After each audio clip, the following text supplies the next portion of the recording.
Hey, What's up, man? not I much. Hi. Just to face, not in person yet. Saturday. Oh yeah, I'm Looking excited forward for to this. it. It's gonna be great. A little nervous about it, considering it's my first in-person thing, but I think it'll be okay. Yeah, totally. Alienated is like such a cool bookstore and just like always a good They do crowd like of punk shows people. there sometimes. Yeah, they do. Yeah, Yeah, it's a yeah. super cool space. Cool for a bookstore. Yeah. Yeah. Not that bookstores aren't cool, but like not every bookstore throws punk shows. Right, right, Yeah. exactly. Yeah. All right. So we are early. Just gonna chill for a few minutes. People are going to filter in. I'm kind of taking like the first 15 minutes of these things as kind of like an open mic doors period. So I know that I sent out an email to a bunch of the people that contributed to the issue today, and hopefully at least some of them come and read some stuff, warm the crowd up. Definitely. That sounds Yeah, cool. yeah. Yes, I try to keep these pretty relaxed. Um, drink. I don't care. I have a Promise. tea this time. I've had mics during the last few, which is fine. Um, I'm so embarrassed because I was going to submit something and then I didn't look at my list of things I was going to do or check anything off 2 days ago at all. And when I looked at it today, I was like, oh no, I was supposed to submit. So, that's okay. I appreciate the thought, and I mean submissions are still open, rolling. I just got the notification that it already got added to Duotrope, which is weird. I was not expecting that to happen. wonderful. Wonderful. Yeah, I'm glad. so good, good early energy. Yeah. I like all are those eagles, hawks? What? Those are old karate trophies, and yes, they are. They're eagles. Oh, wow. Yeah, I'm like in terrible shape now, but when I was kid, like 8 to 12, I got my black belt in karate when I was 12, and I was a state champion in Maine as a little kid. Wow, that's Yeah, amazing. yeah. And Did now have I'm you written any poems about like state champion of Maine karate. karate? Not right now. Everything that I'm writing right now is just like I don't know, trying to purge a bunch of trauma crap that I haven't like addressed. I just started writing poetry like seriously in March. I'm wholly unqualified to do all of this, I and don't I just believe it. can't. I don't believe those words. Um, but yeah, I basically just wrote like little joke poems here and there, and then had like I don't know some sort of existential crisis or whatever earlier in the year, and I'm like, well, how am I going to deal with this? And I was like, I don't want to go to therapy. Let's see if I can figure out another way to therapize myself. It's not a word, is it? How do you say it? And yeah, I just started writing a bunch of, I don't know, weird poems. A lot of the early stuff was like mythopoetic, and then I got more into just like a lot of kind of dark humor or whatever. That is still pretty feels bad man kind of stuff. And I don't know. I have been lucky to have the 9 months that I have had. I'm gonna leave it at that. And I'm not gonna say that I don't have experience writing because I have a background in journalism and all that. So I think that helps. I think reading a lot of poetry helps. Understanding what you like about poetry and what you don't like about other poetry. Um, but a lot of this I'm kind of feeling out as I go, and I've been lucky to have some of it be received well. Oh, I gotta admit more people.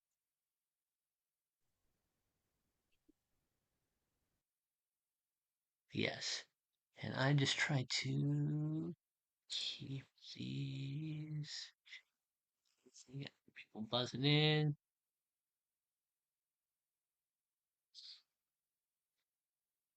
They need to stop asking for the link like 2 minutes before the thing. It's not even 2 minutes. It's now,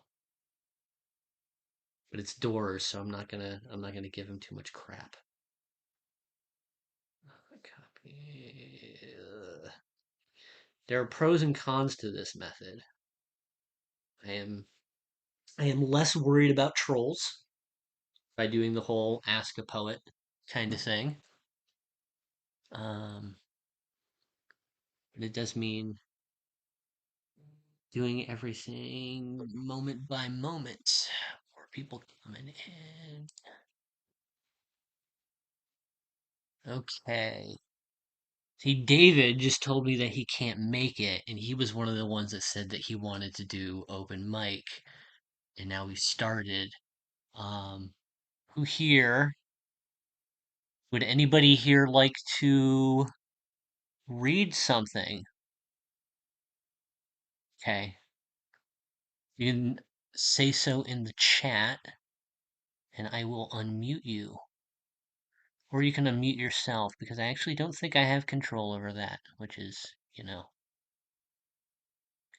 I'm just gonna move. Nope. Come on. I used to be able to drag this close. I want this over there. No. Chat.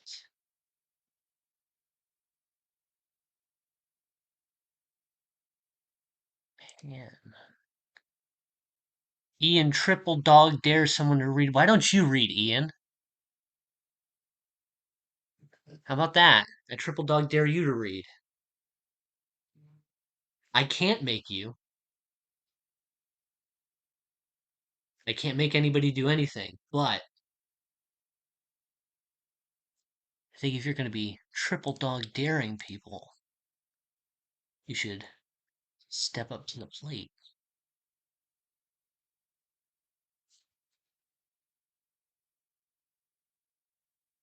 Also, during this opening kind of okay, Ian turned on his mic.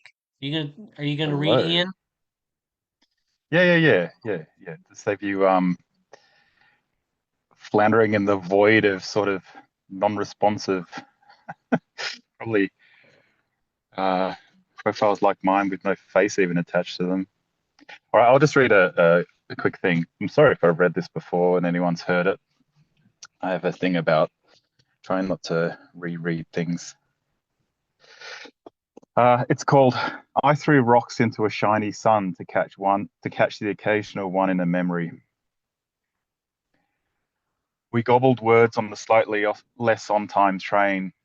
A few tried to throw a few away, forming tunnels with their mouths and thrusting pointy words off their tongues like they could make the platform arrive quicker. Excuse me. Drag out the lazy lights one lick at a time, finding a face in a window to make it easier. A tongue to follow while there's nothing else to do, scraping the saliva off each time their tongues touch in the reflection of the dim lit carriage. Um, I thought for a second a food cart had passed, or maybe it was my grandmother asking me what I'd like from it. And I struggled with my mouthfuls of words to tell her before she left, and I had nothing but words to chase after her. Oh, I forgot how bad the ending is. Or do you unmute so they can clap? Or you can do that. You can clap in the thing. I still barely know how to use all the little doohickeys in Zoom. I know how to make the meeting not fall apart. Um, ZH. You should read one of your new poems. Either something from like Be About It or Apocalypse Confidential. I'm kind of on the clock, so if this happens later, can I do it later? Yes, we're gonna do a little bit of open mic after all of the booked people read. So a little bit If, before, a little bit after. if I make it to then, please call me on then. But if you don't mind, I'm gonna That's have fine. I have to do work at the same time. All right, no worries. Wade, You wanna read the new story? You got a I face? I, I could read that one, but I feel like it reads a little long. Um, It's long-ish. it's I don't know. it's It comes it's it comes in like around 10 minutes, doesn't it? yeah, I have one that is shorter that I could read. It's about Read a 500 shorter words. one. Read a Um, shorter one. okay, it's not going to be poetry, but it'll be prose. Yeah, it's an open And mic thing. People can do whatever they want. let me pull it up. This is to make sure that people don't get bored. Yeah, this is not a boring story, but it has a lot of bad language in it, so just FYI. Hey, Travis, I'm really sorry to interrupt. I was covering for you, but I kind of got to dip out soon. Could I do my little set ski and dip out? Yes. Okay, Okay. cool. I'm sorry. I All don't mean right. to hop the fucking rank. I We were gonna apologize. have you open, but yeah, if you got to dip out like really, really quick, I guess we can just start it early. Yeah, Wait, is I'm that sorry. okay? That's fine with me. All right. Okay, I got to dip out, Okay, but we're I starting. but send me the link, man, once this is over, because I'm missing out on some real heaters. All right. All right, y'all. Sweet. How's it going? I'm Julian. Like I said, I have to leave in a bit because I am not in my home. I'm at an Airbnb and we got dinner reservations.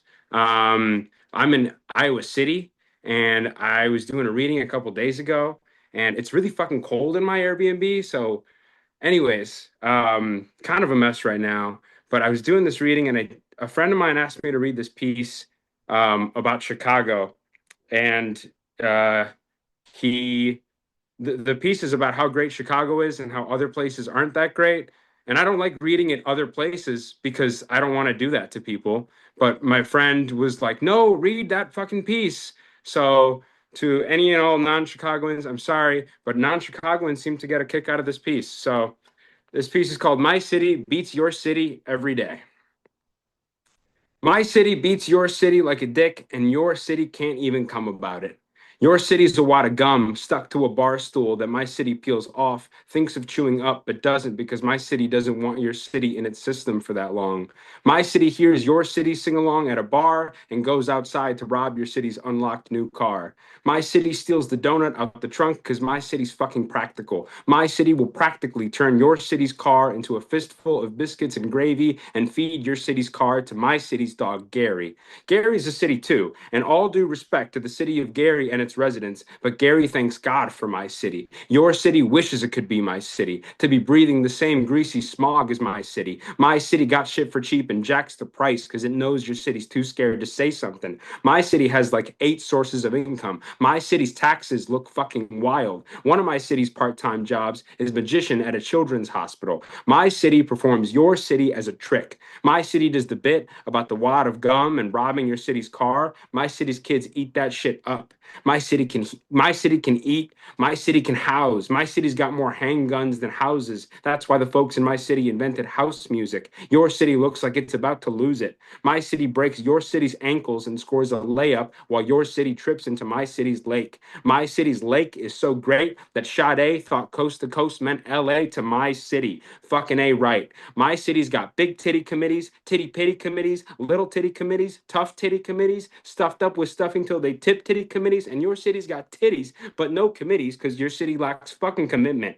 Your city got a nip tuck and stop being bricked up. Could never be my city. My city's got beef and tortilla in its teeth. My city treats diabetes like the name of an ancient Greek god. My city's got chops. My city chops your city and rolls your city into leftover papers. My city's sick of the paperwork, sick of the hardness, sick of the anger, and wants to be open. My city opens its lips and inhales your city. My city's dying because it let your city inside. Both of our cities are dying, but your city's going to die first, which means my city can die happy. At least my city will die glad that it ain't your fucking city. There you go. Um, like I said, non-Chicagoans got a kick out of that one. Um, all right, this one's called The Local Lucha Libre. I was about 10 when I went the first time. Did not expect live chickens to be shitting inside the ring. The tiny audience in steel folding chairs screamed the worst obscenities they could imagine at a pair of ancient heavyweights. My uncle, the legendary labor leader, wiped the foam from his mustache and told me I was old enough to join in and say something, then turned back to shouting his balls off at this guy in a green mask and black wig, El Choker, evidently the heel, because dude was getting no love. I thought about that for a minute. Then I yelled, Se te ven las pompis. We can see your butt cheeks. ¿Qué pensaría tu mamá? What would your mother think? And I'll never forget this. El Choker blinked right at me, silly mop over his bloodshot eyes, and got KO'd by the fucking other guy.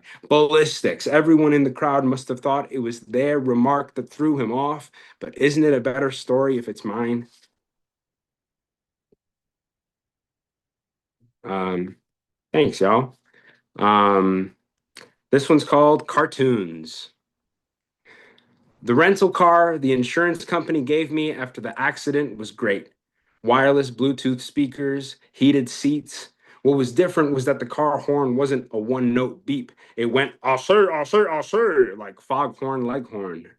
I'd never felt more in charge of the roads. It gave me the guts to ask out one of my coworkers, a quiet girl with big loud hair, loud glasses, loud laugh. She wore this Tweety Bird denim jacket and used the Roadrunner mouse pad at her desk. We started carpooling, then I was staying at her apartment. Every major and minor Looney Tunes character had a poster on one of her bedroom walls. It was freaky that they watched us, but she was really into it, so I was too. One time I let her finger my hole so deep I inadvertently did a Mel Blanc scream, which if you've never heard that, it sounds something like, oh, Damien. She said it was the hottest thing she'd ever heard. I'd say it kept our relationship alive for 5 more weeks. By then, I'd returned the rental. After my hunk of junk came back, the insurance company sent a letter apologizing for the unusually defective car horn. As she stepped into my passenger seat on mornings we both worked, I'd yell, I'll say, and she'd giggle and kiss me, but still broke up with me standing outside with a box of my clothes in the night rain like a movie. There was nothing I could have done better, she told me in her kitchen as I spaced out on a poster of Wile E. Coyote hovering off the edge of a cliff, staring back at me. She needed time to figure herself out. We were just taking a break. A commercial break, I said without thinking, but that just made her burst into tears.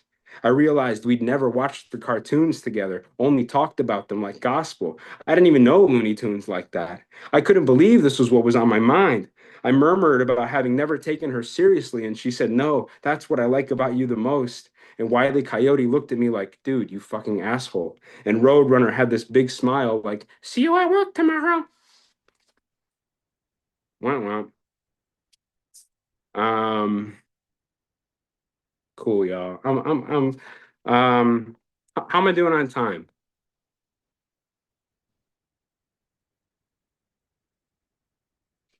I'll just keep it rolling.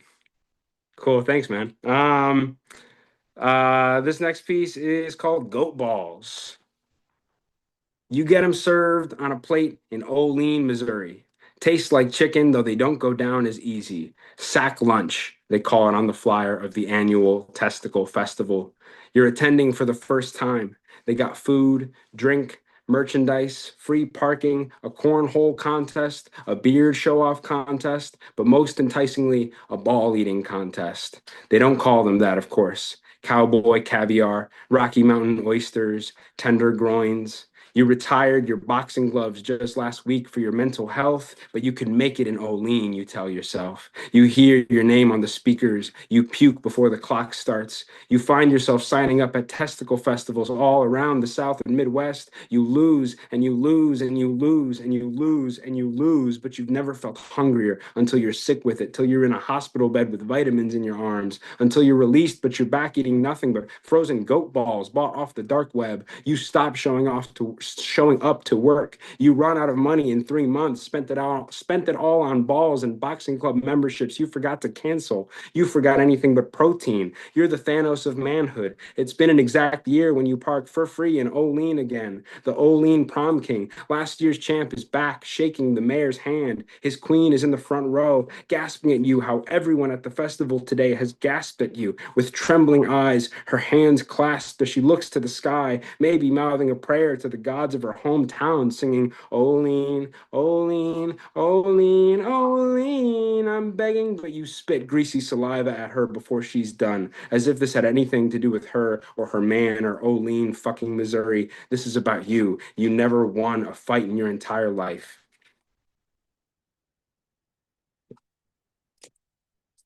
Um, all right, I'm gonna do one more for y'all. I'm gonna stay on, but we gotta hit the road. But I want to hear the rest of y'all, man. Thank you for letting me jump in here, y'all. This last one is called "The Life of Pablo." And if y'all like the vocal theatrics, I know Ben really loves this one, so I got a little more theater in me. The Life of Pablo. In Pablo Picasso's shirt pocket lived a tiny naked man, also named Pablo. Little Pablo emerged after Picasso wiped his semen with a balled up shirt in the wee hours of a lonely morning. Little Pablo whispered, Yes, yes, moi, to Picasso as he painted, and Picasso listened. These suggestions came to the old man as urgencies from a higher power. It was little Pablo who told Picasso to accept the commission for a sculpture of his to be built in Chicago. This was against Picasso's lifelong scruples, but little Pablo had other ideas. Little Pablo wanted to take over America. Yes, no, that's right. Give it wings, little Pablo whispered, and Picasso obeyed. When the sketches for the sculpture were complete, little Pablo yeeted himself into the envelope just as it was being sealed. A lightning bolt of grief tore through Picasso, though he didn't know why. He went on to draw fucked up little guys for weeks. When the architect opened the envelope in his office, little Pablo plopped out, gasping for air. The architect flicked the tiny naked man into the trash, landing him in a sanitation facility on the outskirts of the city. Little Pablo made it from pocket to pocket of handshaking men until he was in the shirt of Mikey Butters, one of Chicago's longest serving mobsters. But Mikey was losing his ability to do day-to-day tasks. Little Pablo whispered, You came into the kitchen for a pen. A pen! But the old boss whimpered and rubbed his aching head. Little Pablo jumped out of a car window, almost landing on the studded wrist of a capo, and hit the sidewalk. He ambled from alley to alley, scaring lost cats with his fiery stare, drunkenly screaming his sworn vengeance on his masters. Now Picasso is dead, and Mikey Butters is dead, but little Pablo is more powerful than ever. Here he goes, telling me to tell you he's more powerful than ever. Thanks.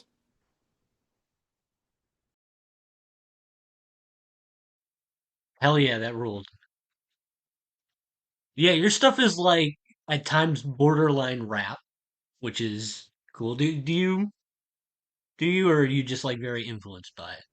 Very influenced by it. I mean, I write raps all the time, but my thing is I overwrite the raps. I put way too much dip on the chip, and then that'll bleed into the stories, you know. I'm like I try to do some weird abstract stuff, and I don't Yeah, have the gets foundation lyrical for it. miracle and yeah, Yeah, but yeah, works the well for flows, poetry. Yeah, right, 100%. So yeah, thanks for noticing. Yeah, yeah, appreciate it. yeah. It was great to have you. We will have a recording. I need to Awesome. be better about getting these out to people or readers a little bit faster because it's not going to be uploaded publicly until next month, but I should be able to get you the recording so you can see who you missed. Appreciate it. Yeah, I'm gonna stay on for a little bit just to hear Okay, who I can cool. hear. All right, All appreciate it, right. Hey, y'all. hey, Julian, before you go, would you be able to virtually sign my copy of your Oh my zine? Like, God, just you type got your name in the chat. I've got the real signature in here, but I want a digital one too. Just kind of double have it. Anyway, big hey, fan. fuck yeah. Oh, Yeah, thank you, thank you, thank you. just He's want to got say my wife's right here. A copy of Insane Thinking. another All day of right. insane thinking. Proud to have DM'd you and to Venmo you on Twitter. You got it Oh to me before I moved out of Chicago, and I regret it. no, that was Anyway, awesome. This is so sweet. Thank you. Yeah, I'll send you a little something. Thanks, Grant. thank you. I need your signature in the chat so I can say I got the digital and the physical signature. You know That's it. most of it. You Thank know. you. All right, all right. While Julian is signing Grant's zine digitally or chapbook digitally, we're gonna send things over to Cloud. Hey everybody, my name is Cloud. I'm from San Antonio, Texas. Proud Tejana Chicana poet and just really honored to be here. Thank you so much, Travis.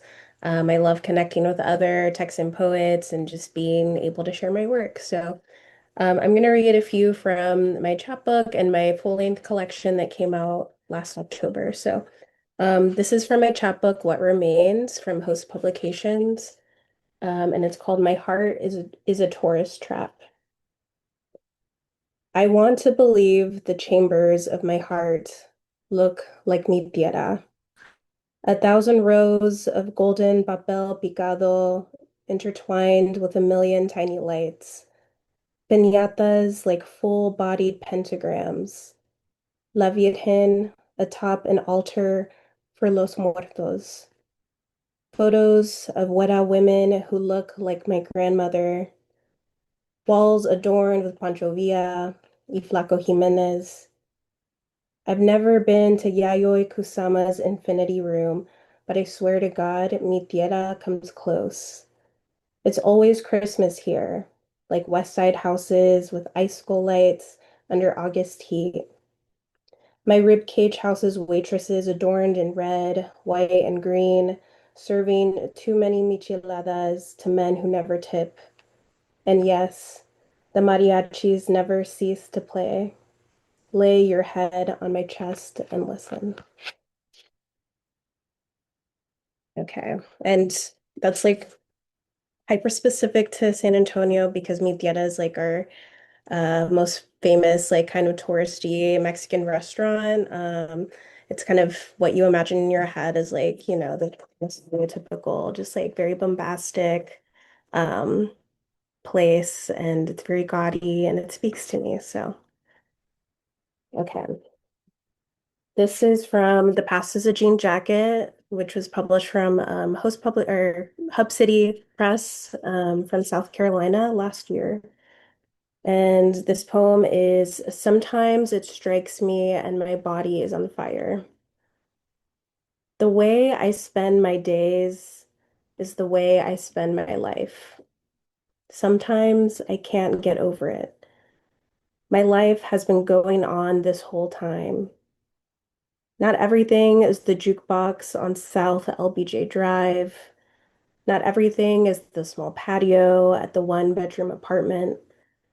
Not everything is the night with all of your friends at the rooftop bar, chain smoking until you're somehow back at your old apartment again, watching your friend roll cigarettes, listening to Zurich is Stained by Pavement. To be honest, I wasn't even my happiest in these times. Why am I nostalgic for the shitty times in my life? Nostalgic for addiction, addicted to nostalgia. I hate using these vague words like addiction and nostalgia. I've been taught to show, not tell. But I need to ask you this. How do you accept that your life is your life? Okay. I'm gonna read um, three more. This other one is dedicated to all of the elder women, to all of the tias, the aunties that, are in our life, coming in and out of our life, and, um, often don't get recognized. And yeah, this is dedicated to them. Tia shaped. Tia Daniela has a Depeche Mode rose tattooed above her ankle. Tia Hortensia moves from pot to pot across her backyard. Begonias, hibiscus, and gardenias anointed with holy hose water. Thea Janey tells stories of young white men asking her to two-step at Cowboys Dance Hall. Thea Susan makes the sign of the cross every time she drives by a Catholic church. Thea Cindy says a ver while she puts on her reading glasses to look at a photo of your novio. Tia Rosie watches Sex in the City reruns on E before bed. The Tias and Tia Maria's family wish she wouldn't stay with her alcoholic mentiroso husband. Tia Liliana and her amiga were the first lesbians you ever saw. Tia Rafa drives up from the valley every year for fiesta. She hasn't missed it in 16 years. Tia Andrea isn't really your tia, but she always bought you what you wanted from Target. Tia Blanca washes all of Sunday's dishes while the Cowboys commentary rolls on and on and on. Tia Adela went back to school despite her tias giving her shit, but not wanting to stay home with her two kids. Tia Nayeli is called sensitive because she calls out homophobic comments from her elder tias. Tia Rosi still wears the discontinued powder she sold in her Avon days. Tia Xiomara cuts her friend's hair in her kitchen while Sábado Gigante fills the silences. Tia Dulce sells teas and fajas from the trunk of her Toyota Camry. Tia Antonia gathers her sister's kids to get Dairy Queen and go honking for the Spurs downtown. Tia Carmen ran away from home, and her tias say she went on tour with Motley Crue. You love how Tia Vicky's peach fuzz halos her face in the living room's yellow light. Tia Denise's Sananto South Side inflection is like magic to you, especially when she starts her sentences with, dude, it's 'cause like. Tia Angie lives for the motorcycle breeze that whips around her on the nighttime highway. Tia Sara kicks everyone out of the kitchen while she prepares for the family's pay-per-view backyard pachanga. Tia Eva paints portraits of Marilyn Monroe in Calavera makeup with a banner that reads, Smile now, cry later. Every señora who calls you mija is your tia. Every woman who has ever offered you a tampon is your tia. Every West Side butch for butch couple you see in public are your tias. When someone splinters your blood, a million tias spill out. When the gods tire of their stars, they will create a new galaxy of tia-shaped constellations. When I am dust-shaped, let me be remembered like a niece's favorite tia. When I am dust-shaped, let me be remembered like a black sheep tia. When I am dust-shaped, let me be remembered like a tia in a foldable chair by the Gulf of Mexico, squeezing a lime into her beer while the sun kisses her Deftones tattoo. Thank you for listening. I'm gonna read just two short ones. They're new. I haven't read them. New shit. And both are kind of inspired by the Blackwell School in Marfa. It's a small town in West Texas, and if you don't know, because I didn't know until a few months ago, it's like the only segregated school in Texas that's like a national historic site. And they segregated like Mexican kids at the school until like the 60s, but even after that, it was still basically, it was desegregated, but it was still basically a Mexican school until the 80s. And so it's really cool if you have the chance to ever go to Marfa. I know they like, the other flashy stuff is there too, but I highly recommend going. It's free, it's a museum, and get to learn about the history of segregation and US history. So um, this poem is called Rave Poem. Okay. Outside the warehouse, a DJ is emceeing karaoke in the back of a U-Haul truck. Someone is singing Fade Into You, and you can tell that this person really understands longing. I can't stop thinking about the conversation I just had with a Chicano novelist at the last bar about the Blackwell School in Marfa, where Latino kids were paddled for speaking Spanish, who were instructed to bury their favorite Spanish words. And then he mentioned Porvenir, a small town where 15 Mexican men and boys were shot to death by Texas Rangers, U.S. Army soldiers, and local ranchers, and how the whole town emptied out after the massacre. And then it hits me that I'm back at the rave, surrounded by hot girls and cow print. There are some things I can't describe. Words fall flat against the unknowing. Conversations follow me into real life. I lean against the U-Haul. A Magdalena Bay song vibrates against my back. Okay, and I have one more. Thank you again for listening and Travis for inviting me. Um, Y'all are great. I'm excited to hear everyone will read. Okay, this is called Funeral for Language. Yes, I have set papers on fire with declarative statements like, I will do this or I will not do that. On a full moon in my backyard, conjuring an image of a future I don't hate. But I have never been a child witnessing the burial of scraps of paper with their favorite Spanish words in the crisp 1954 autumn air.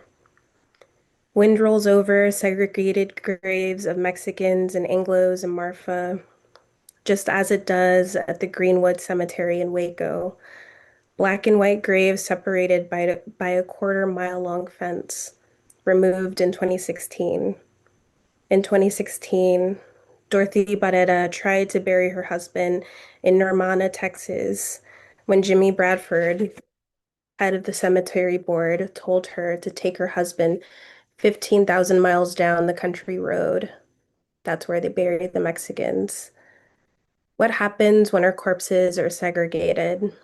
When Spanish words that dissolve in the air and scrawled in composition books are covered in dirt, buried below roads and houses where human hands can no longer reach. Thank you so much for listening.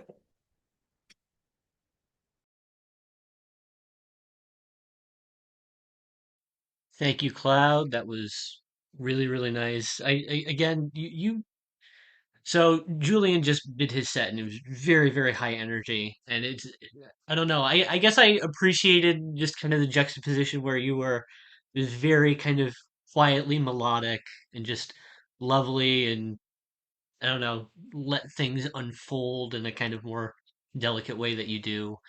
And again, I appreciate that you shove a bunch of music references into your stuff because I do the same. Just had like a Warren Zevon poem. I had a Bruce Springsteen poem. So I catch Pavement and Mazzy Star and Magbay, and it's like even though yeah there are differences, but I don't know. There's a connection there. I really really appreciate it. Um, so I think next we have Grant. Grant, you ready? Yes, I am. How's my audio? Am I good? Your audio is Great. Okay. Hello, everybody. I'm Grant. Let's see. I just moved out of Chicago, actually, sadly, in October, and I moved to New York City. But I don't know, Julian's poem and just my love of Chicago is going to mean that I'll probably be back there in the next year or so. So that's my bio. I'm going to start with a silly one, a rejected hat list poem. But okay, this one is called A Black Hole Eating Everything. I told you I liked you. What I meant to say was that kissing you was a black hole eating the whole morning.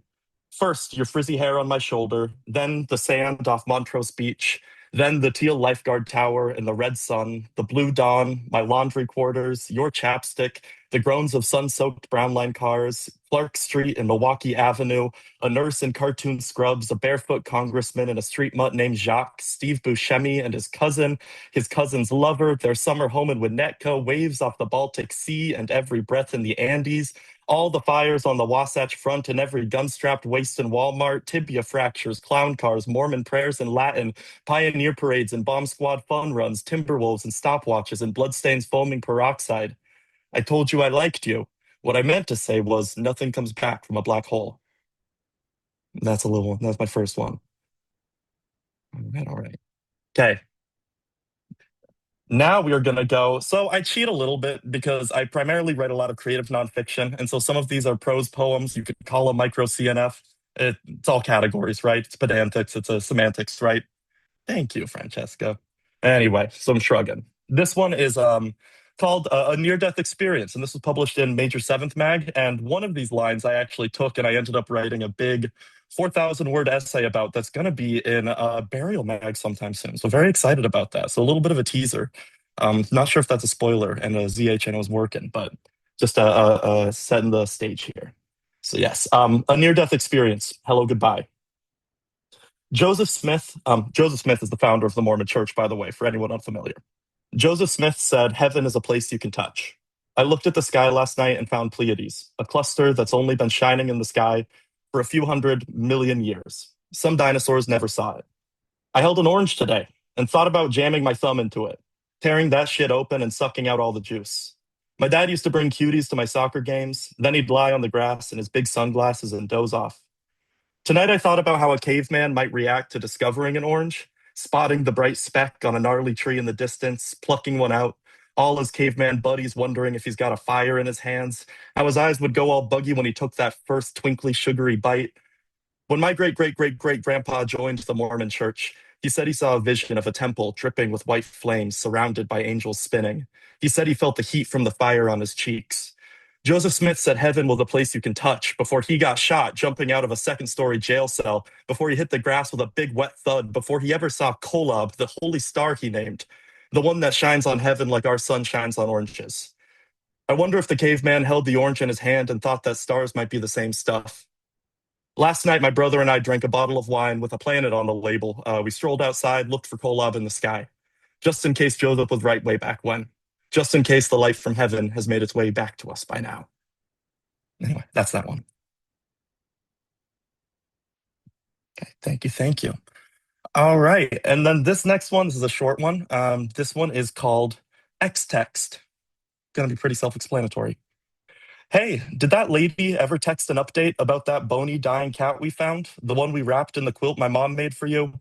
The quilt we snugged up in on my 2001 Sequoia when we watched Betelgeuse and I thought it'd finally up and blow? Remember how we split up? You bought Tuna, I nestled her in that big box in the garage, aimed the space heater at her ratty coat. She shivered all jittery, no strength to run.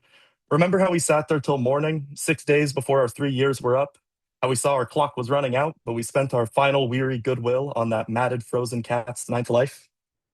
Thank you. Okay. That's a fun little one, right? X-Text. It does what it says on the tin, right? All right. Okay, we're going to do another Mormon one. We're getting into a lot of the Mormon cosmology stuff tonight, right? And I think it's exciting. If you have any questions about the religion, I did grow up in it. I'm always happy to talk about it, okay? So this one is called Great Salt Lake Tilapia. This is a fun one. In the basement of the Salt Lake City Temple, just past the baptismal font, there was once a cafeteria.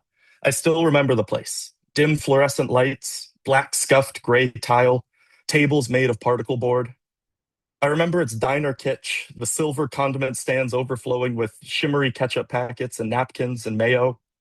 I remember ladies clad in dolled up 60s Americana, scrawling my order on little yellow notepads. The stainless steel service window poured warm kitchen steam into the red-walled dining room, and I'll never forget the meal I ate. Tilapia, smothered in white gravy, drenched in green capers, the best I'd ever had. Outside, afterwards, my friend said he'd felt the ghost of his aunt in there, seated silently alongside us in the cafeteria, legs crossed and dabbing her lips neatly with a black cloth napkin. I'd seen her too. Didn't realize she'd been a ghost. He said she'd always loved tilapia. We called this a miracle, and it must have been one, since the Great Salt Lake is inhospitable to freshwater fish like this, and I don't know why they would have served it to us at 7 a.m., and nobody else seems to remember being served tilapia, but I know what I ate. I know it like I know my name, like I know the name of every Book of Mormon prophet, like I know my dad's bald head. I ate the whole fish, bones and all. Even now, as I'm left with just memories of this holy room I'll never enter again, as the old pictures in my head stretch out scawampus and oblong, I remember that tilapia singularly, like all the little details like beams of colored light coalescing into a single searing white point. It was hot and flaky, peppery and bright, chock full of butter. I don't forget miracles, even when they're someone else's. I still remember my friend's aunt smiling. Miracle her eating miracle fish from the Miracle Salt Lake. And that's that one. Yeah, I really do remember eating tilapia in there. There was like a cafeteria in the bottom of these temples, but I don't think it was 6 a.m. I don't know who the ghost was. Maybe it was a ghost. I'm not sure. Maybe that breaks the artistic veneer if I just start talking about it after. I'll let it speak for itself. All right, this next one is my Had poem with the long title. A very fun one, another little list one. Travis shouted this one out on the X on the Twitter account the other day, and so I'm going to go through with this piece right now. The stuff I want to put in my backpack right before I die, just in case I can, in fact, take it with me. I want the smell of the rubber factory by Krispy Kreme, of lake brine, of algae blooms, of alfalfa feed for big fat cows in Qinghai province. I want sunsets tinted gold like egg yolks from chickens raised on daffodil seed. I want nimbus clouds on Virginia Beach and my guitar's C major seventh chord, the water in my pothos stems. I want ice in a glass of Tang. I want my sister's hands sticky from mango ice cream, my mom's lungs humming Friday, I'm in love. I want to whistle through my buck teeth. I want everyone to know I've lied, and I want them to forgive me. I want more, so much more, and I want to say I wanted less. That's that one. Okay. How am I at? What time am I at, Travis? Where are we? How we doing?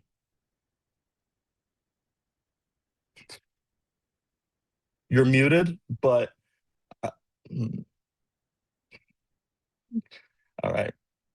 Okay, you know what? I can't. I think you're muted. I'm just gonna keep going. I'll do two more. Is that cool? Great. Awesome. Okay. Mm, I'm muted. okay. Do two more. Great. All right. So this one is I feel like I want to bring the energy up a tiny bit now. So this is the first poem that I ever got published in like one of the cool indie lit mags online for me. Like big moment for me, very exciting. Piece was published in Maudlin House last year, and I remember telling all my friends about it, and I was very excited. This one is called. It's a little bit different than the last few. It's called Twitter DM Death Threat I Sent to Jesus Christ Last Night. You, prince of cold, of peace, of stones and lobbing long thrown venom, writhing, wriggling, I am rumbling, raging brush, and you are my animal sibling, grunting and growling, howling flesh, pillaging, boiling sores, and munching on wishbones mourning. You whip buttercream frosting, bloodied by red 40 into a vortex, swirling batter to beaten death like the loaded gun in your jeans. What does a gun believe but romance and ratchety heightening? You sickening sky beast circling sugar high desert, you exorcist convulsing, you polluted smokestack bellowing rolled coal through cherry bomb Mojave halogen, plume booming, sun tints gutty red from your cake splatting particulate shade. You Holy Ghost Siggy butt charred frame, you are a locket of bang, bang, bang, iron bullets ricocheting your gnarly breast pocket. You are cannibal teeth gnawing my petrochemical kitchen sink. You are black tar fuming up, and spewing the color of red-robed cardinals, locking down Rome so they can burn the Pope and transubstantiate as holy, holy, holy, holy, holy into soot for all the birds to choke. All right, so that's my lyrical miracle kind of fun one, you know. You got to do another silly one, right? Anyhow, let's see. I'm going to end it with another little prosy piece. This one is called Bach Bach Brother. It's about my brother and birds. At the Cuenca Aviary, a macaw landed on your shoulder. You didn't even flinch. I would have sworn the two of you had met before, the way you both chirped on and on together like old drinking buddies. You bobbed your head, the bird bobbed back. You made a squawk, and the bird squawked back. And for the first time, I felt like I saw you for what you are, a bird. You've always been a bird, and you two are animal siblings. 10 years ago, our stupid cockatiel, Polly, executed a perfect nosedive into a pan full of room temperature canola oil, the one you'd fried up chips with the night before. You buffed her soggy wings with soap for a week, even when she pierced your hands bloody with her scared little bird bites. A year later, we woke up and she had died. You and I shared a bunk bed back then, and I remember that you didn't talk for 3 days to me or anyone. I told you that I loved you. I knew how hard this must be, but you just bobbed your head, left to right, up and down, nervous, scanning, always flittery. I tiptoe up the ladder to my top bunk every night so you wouldn't fly away. The only sound we shared in that dank little room was the creak of the bed frame as we shifted in our sleep. I'm not a bird, I know. I'm loud like cicadas, I'm clumsy like a sloth, too fat to perch up on your shoulder, allergic to the almonds that Polly loved to nip. Still, I'll try to understand. You can play me your saddest songs, that Radiohead shit I never loved, and I'll nod along and bob my head. All I want is to hear my Bok Bok brothers speak, because I get it now. You are a bird, and mourning is hard in a second language. Thank you. I do like Radiohead. Okay, at the time I didn't. Anyhow, thank you, Travis, for the opportunity to read tonight. Thank you to everybody else for being here. Honestly, it is a huge honor to perform alongside the rest of you. You are all people who I look up to a lot in the literary world. So thank you. All right, thank you, Grant. That ruled. I think I saw your the Twitter DM one like shortly after because the first thing that I did was in Maudlin House, and then I was kind of like just running around, and I that's the first thing that I saw by you, and I was like, yeah, An honor. And that's a fun one, It's it is. I'm always gonna be happy with that. I And mean, a lot of your Maudlin House. yeah, a lot of your stuff is fun. The Frigg stuff was like a little bit more serious. The Yeah. serious Oh, and but you work well in both modes. But yeah, that set was really fun. I Um, appreciate it, Travis. Thank you. so next up, I believe we have Tom.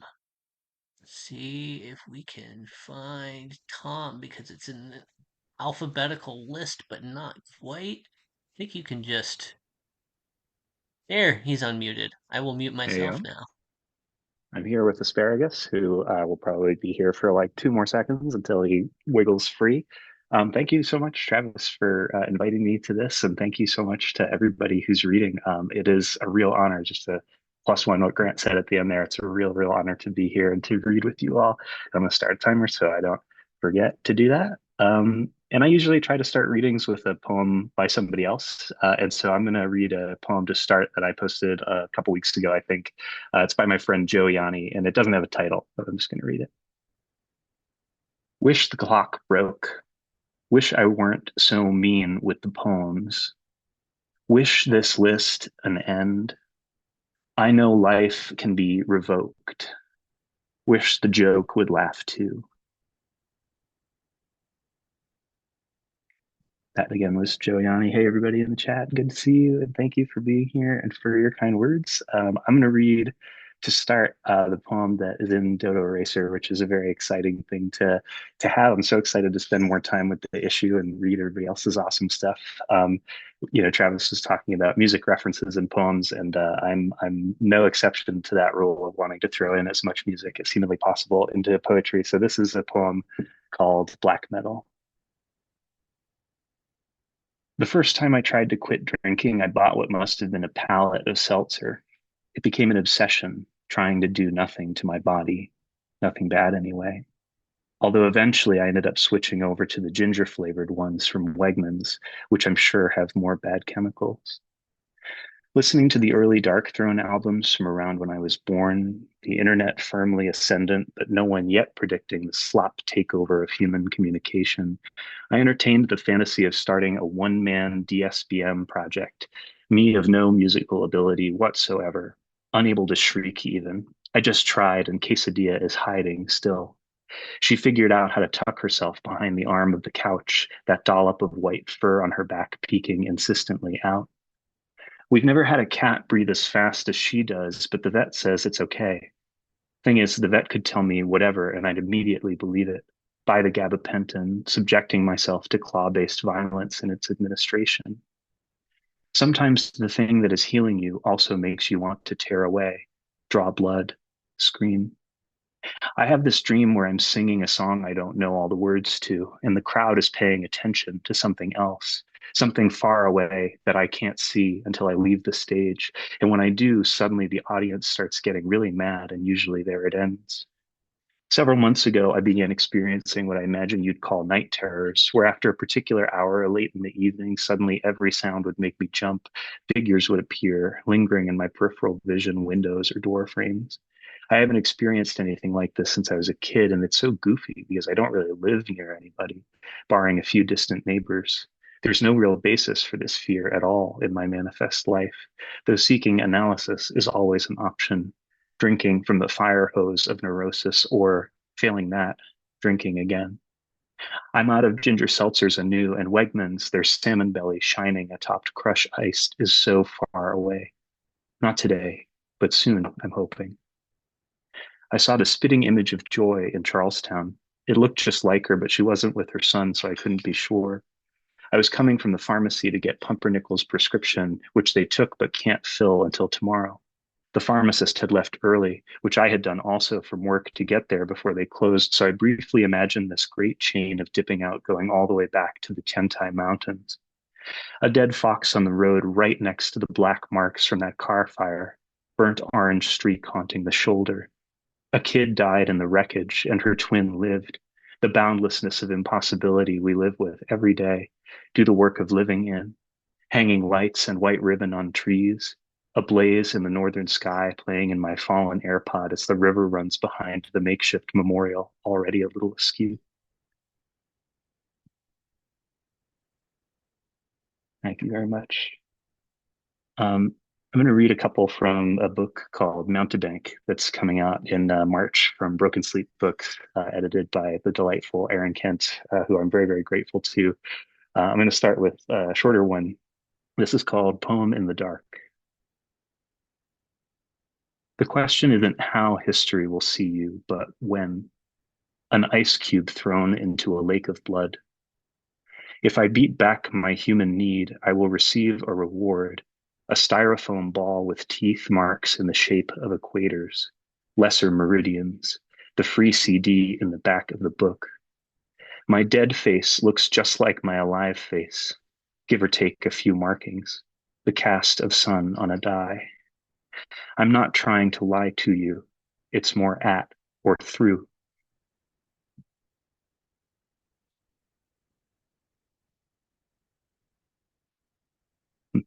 Thank you. I'm going to read a slightly longer one, also from Mountebank. It's called Amateur Radio. And if you've never, I didn't know anything about amateur radio until I Googled this. And wow, there's actually there's gatherings right even in this little town that we live near. And it's a beautiful thing. Amateur radio. I drank until I saw my father turn his fear into questions. The singer took no pay, only pictures from their frames, and one book on Kokoschka no one still alive had opened. The farmer was nice at home, but quiet at the market, almost rude. Not the same, which math has a lot of words for. Congruent, isomorphic, unguent for the trolls. The bridge opens and closes too many times each day to sustain. The fish blending in with the coins, empty jewel cases, and dead skin. It's like how the empty set is homeomorphic to itself, and the grave digger, spelled wrong, digs grace.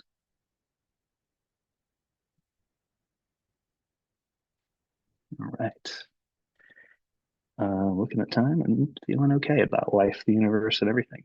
One of the things I'm really excited about this book, Mountebank, that's coming out is Aaron let me turn it into kind of a shaggy dog with it's got a lot more pages than other books that I put out. It's like 150. And one of the things that I got to throw in there that I was not qualified to do, but, had the free rein to do it is some translations that I did, mostly from French, maybe entirely from French. But this is a poem that I love a lot and have loved. I read it for the first time in high school. I had a French teacher who expected much of us, and I don't know if I ever did anything but kind of disappoint her. But at the same time, I stuck with Ronsard. This is a poem by Pierre de Ronsard. It's, I think, untitled, but the first line in French is "Je n'ai plus que les os," which is like "I have nothing but bones." And it's a poem that I've read to one of our cats, Pumpernickel, whose prescription showed up in the other poem right when she was dying. This is the poem that I read to her. I have nothing but bones now, am skeletonesque, unfleshed, unnerved, unmuscled, pulpless, struck down by death's unforgiving arrow. I don't dare look at my arms, lest they make me tremble with fear. Apollo and his son, two great masters, wouldn't together know how to cure me. Their craft has let me down. Goodbye, amiable sun. My eyes are stopped up with oakum. My body is descending to where it all comes apart. What friend who sees me at this spoiled point won't return to their dwelling with sad, tearful eyes after consoling me in bed, kissing my face and wiping my eyes laid sleepward by death? Goodbye, dear companions. Goodbye, my dear friends. I'm going first to prepare a place for you.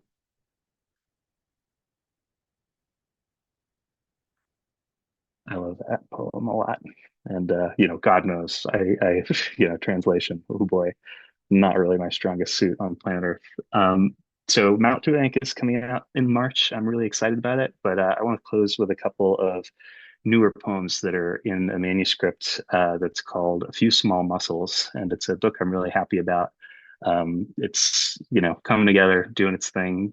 These poems, I'm going to read the rest of my time and see how far we get. But these poems are coming out in Post Pop Lit, I hope, in the winter issue, which I'm really excited about, thanks to Wallace and Co.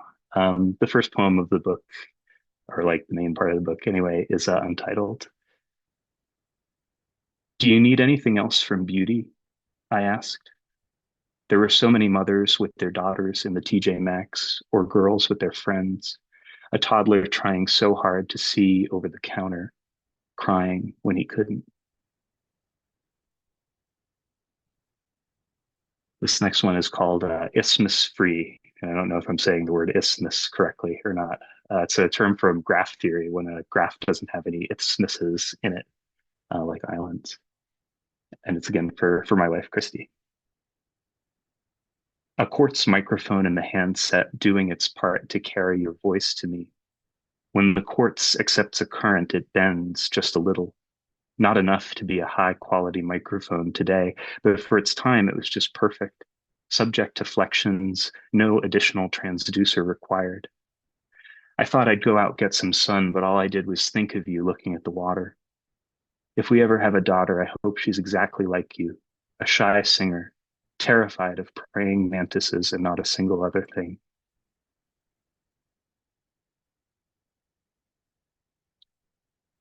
This one, I don't know if this will be the last one. Maybe there's two more. Let's try it. Let's see how we do. This next one's called Noonday Demon, which is like a medievally kind of name for like depression, the noonday demon, or the demon that, comes out when the sun is high. Noonday Demon.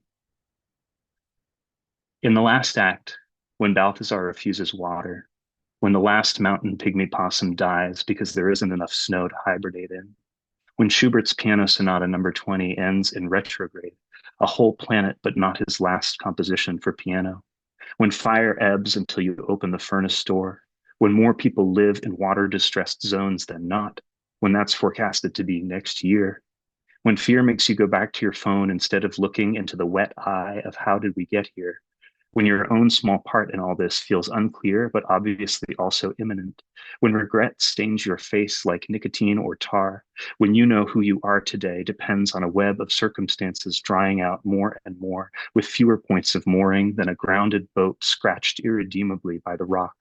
The colonists moved in a grand ceremony, but accidentally dropped, split in two. When someone had to write a sign explaining this as a point of ingenuity and pride instead of an omen. When spin becomes most of what is to a small subsection of the population with a disproportionate amount of resources at their disposal, and dispose of them they do. When true love becomes impossible because it's at the top of a pyramid and lots of rapidly disappearing or otherwise fragile or endangered things are at the bottom. In my body grew a rose that didn't know the alphabet, so I taught it how to spell stem, thorn, and when it learned language, it asked how was I born, to which I went to reply that the dried out Ouija board cracked. I blame myself for forgetting to oil it. Ghosts are bad at reminders, so we have to help them out of hiding with a mix of curiosity and care and being there when they decide to speak. The weakest argument I know for God is also the one that, for me, carries water. If not, who is telling all these jokes?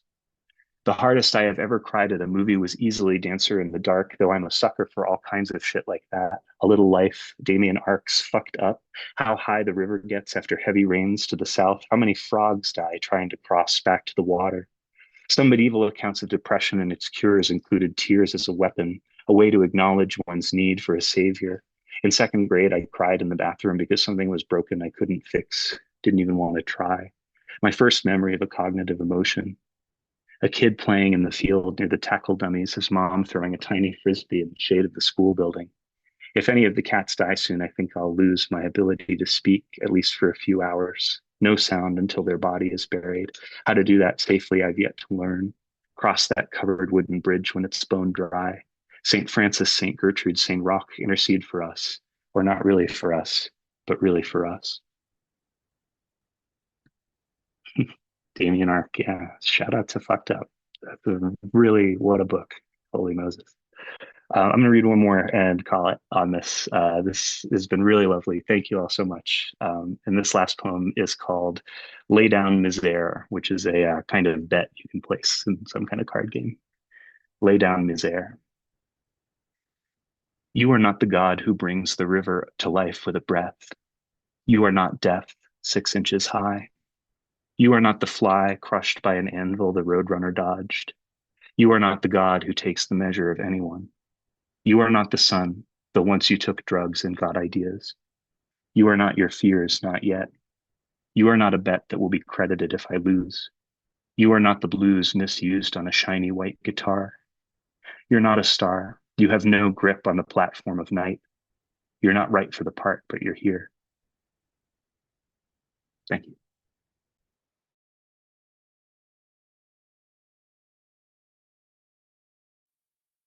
Really, really great set, Tom. Obviously loved hearing heavy metal after having read it. Really, really loved that poem.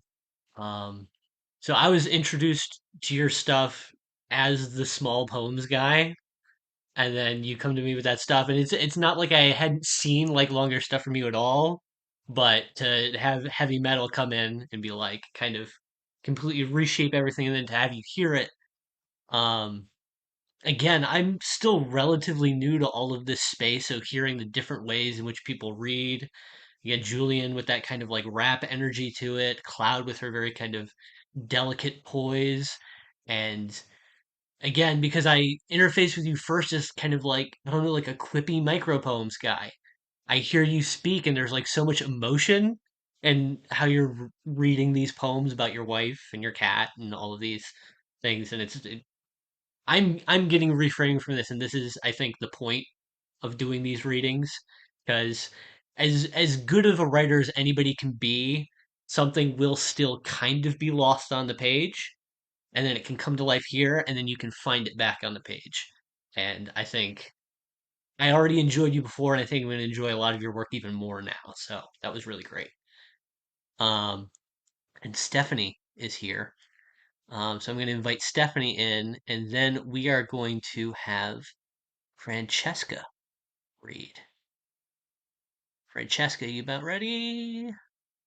Yeah. Yes, I'm all set. Awesome. I'm gonna mute myself now. Take it away.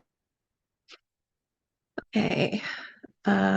So I will, if you need me to keep it like well under 15 minutes, I can do that. I can go about 10. I can go 13. We'll see how it goes. All right.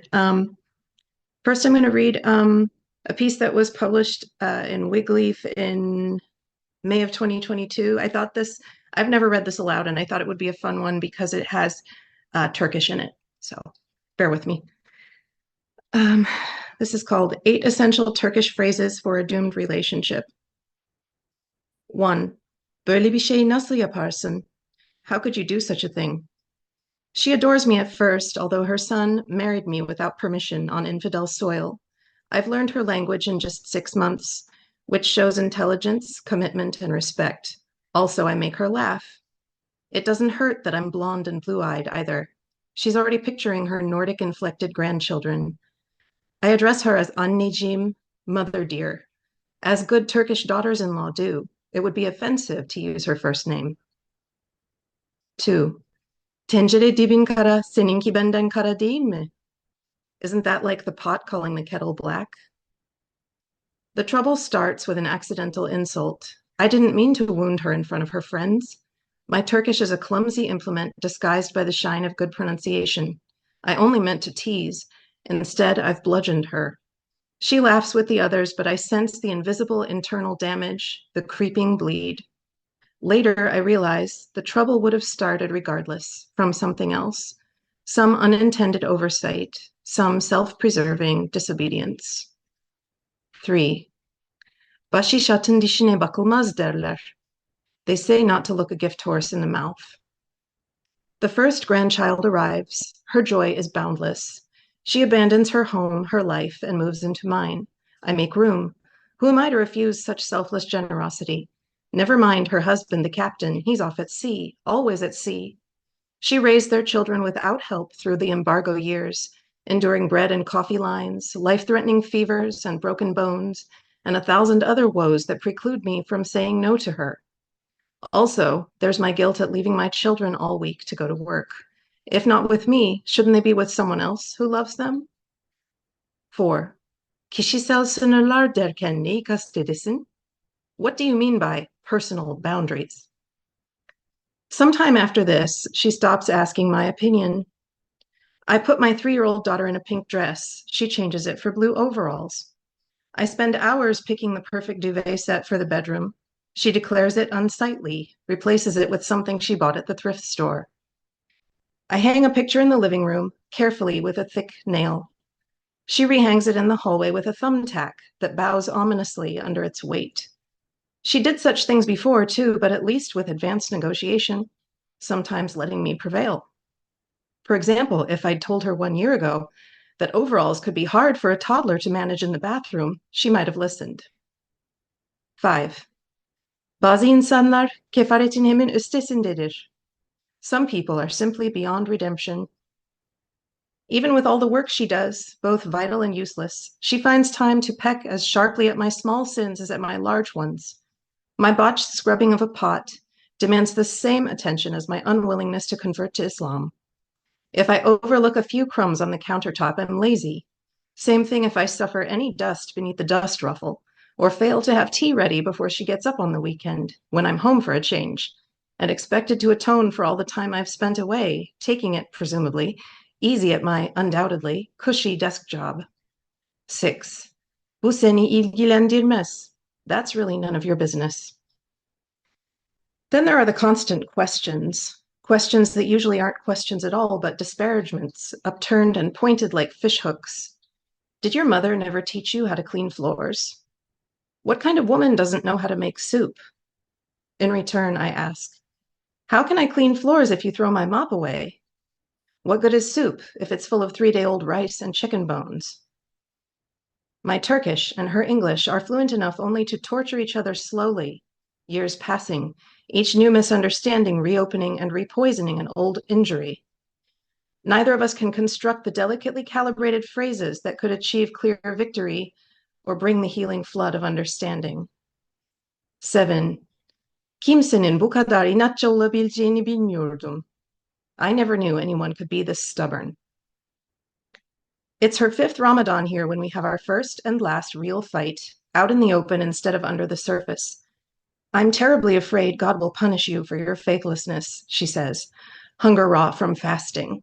And I say, with a bitterness I know will sink deeply in starved flesh, don't worry, mother dear, God is punishing me already. Those are my last direct words to her. Even after she seems receptive again, ready to entertain an apology, I avoid her when I can, ignore her when I can't. The sound of my name from her lips no longer moves me. 8. Allah runa merhamet etsin. May God have mercy on your soul. It turns out that my silence is the one thing more unbearable than my words. Before she retreats to Istanbul, by choice, I demanded nothing. I catch her watching me as I read to my children. There's a prayer in her eyes that Allah will, one day, fledglings safely fledged, give me what I deserve. But behind the prayer is a shaken, crumbling heart, unable to bear this failure, this subversion of the order of things. She's been cheated of her due. She was supposed to rule me as she once was ruled. She envisions the solitude that awaits, fingering prayer beads and drinking tea in front of the TV, waiting for her husband to call from Shanghai, Buenos Aires, or some other marvelous place. She'll never admit she might have done certain things differently. To do so, I think, would kill her. All right, let's do something very short. This is a micro. I'm not sure what this is. More poetry than prose, probably. From Literary Namjuning. It's called The Roman Tub. This was published in August of last year.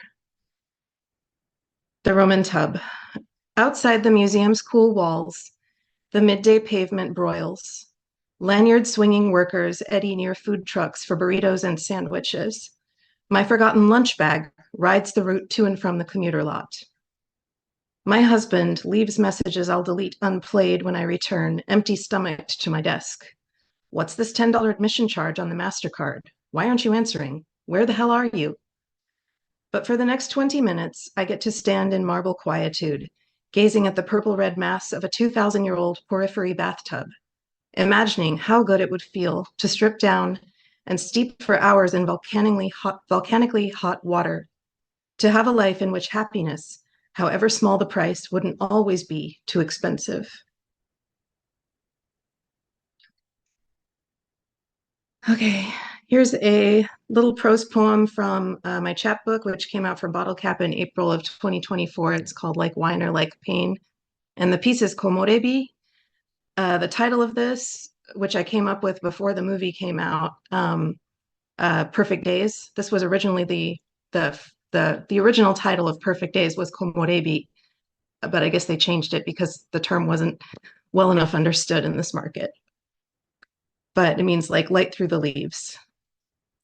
Here I am, burning my one effulgent free hour at a driveway banquet of unwanted goods, listening to a sad woman in a Sag Harbor t-shirt talk of grandkids she never sees because her son's wife hates her, and how she's moving to Costa Rica because your dollar goes so much farther there, and nobody visits anyway, so why pay taxes on 4 bedrooms?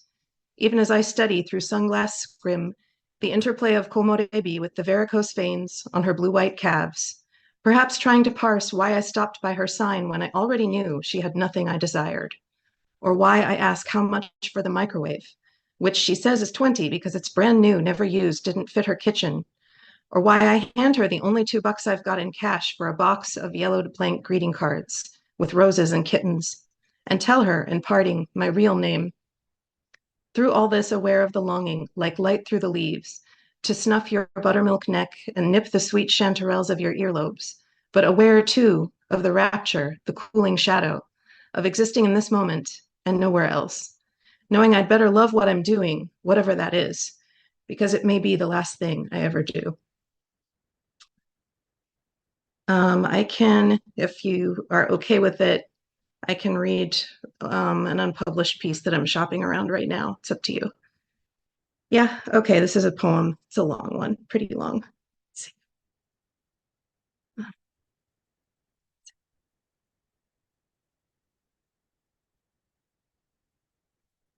Okay, so this is called The Poet's Prolapsing Pelvic Organs Take on Aspects of Her Bronx Grandparents.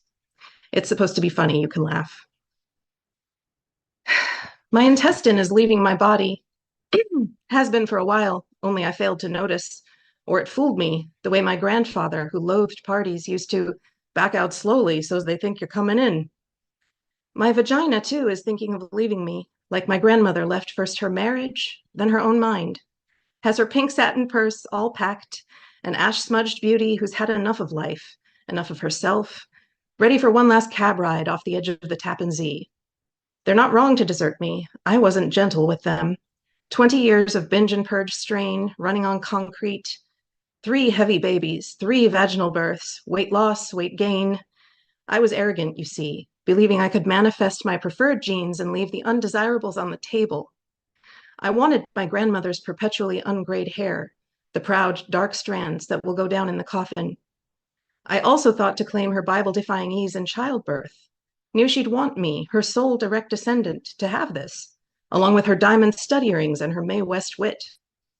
But what right have I to mourn this collapse from within, this horrific magic trick of my penetrable parts turning themselves inside out like coat sleeves, spilling from my incompetent pelvis in all the shamefulness of slimy gray fecundity? What did Joan Rivers say? No one tells you. No one tells you of this trick that's coming for you, as the wolf comes for the elk's slippery soft anus. But if they did, you wouldn't listen. Too many things are coming for you. Too many warnings to absorb even a tenth of them in time.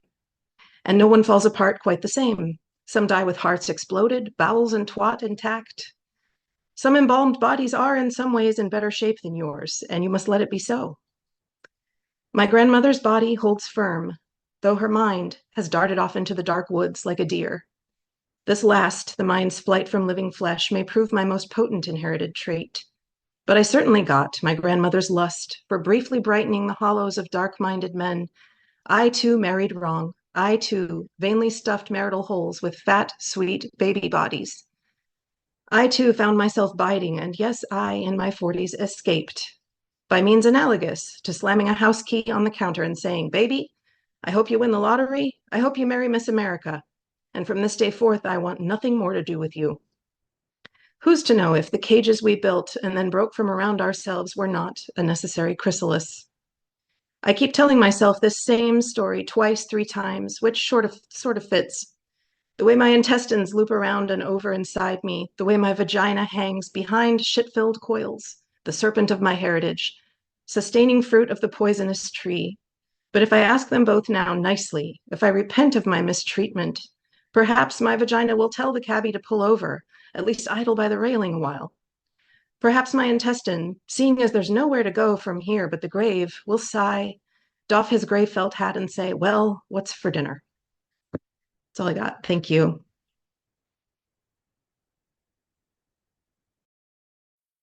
Thank you, Francesca.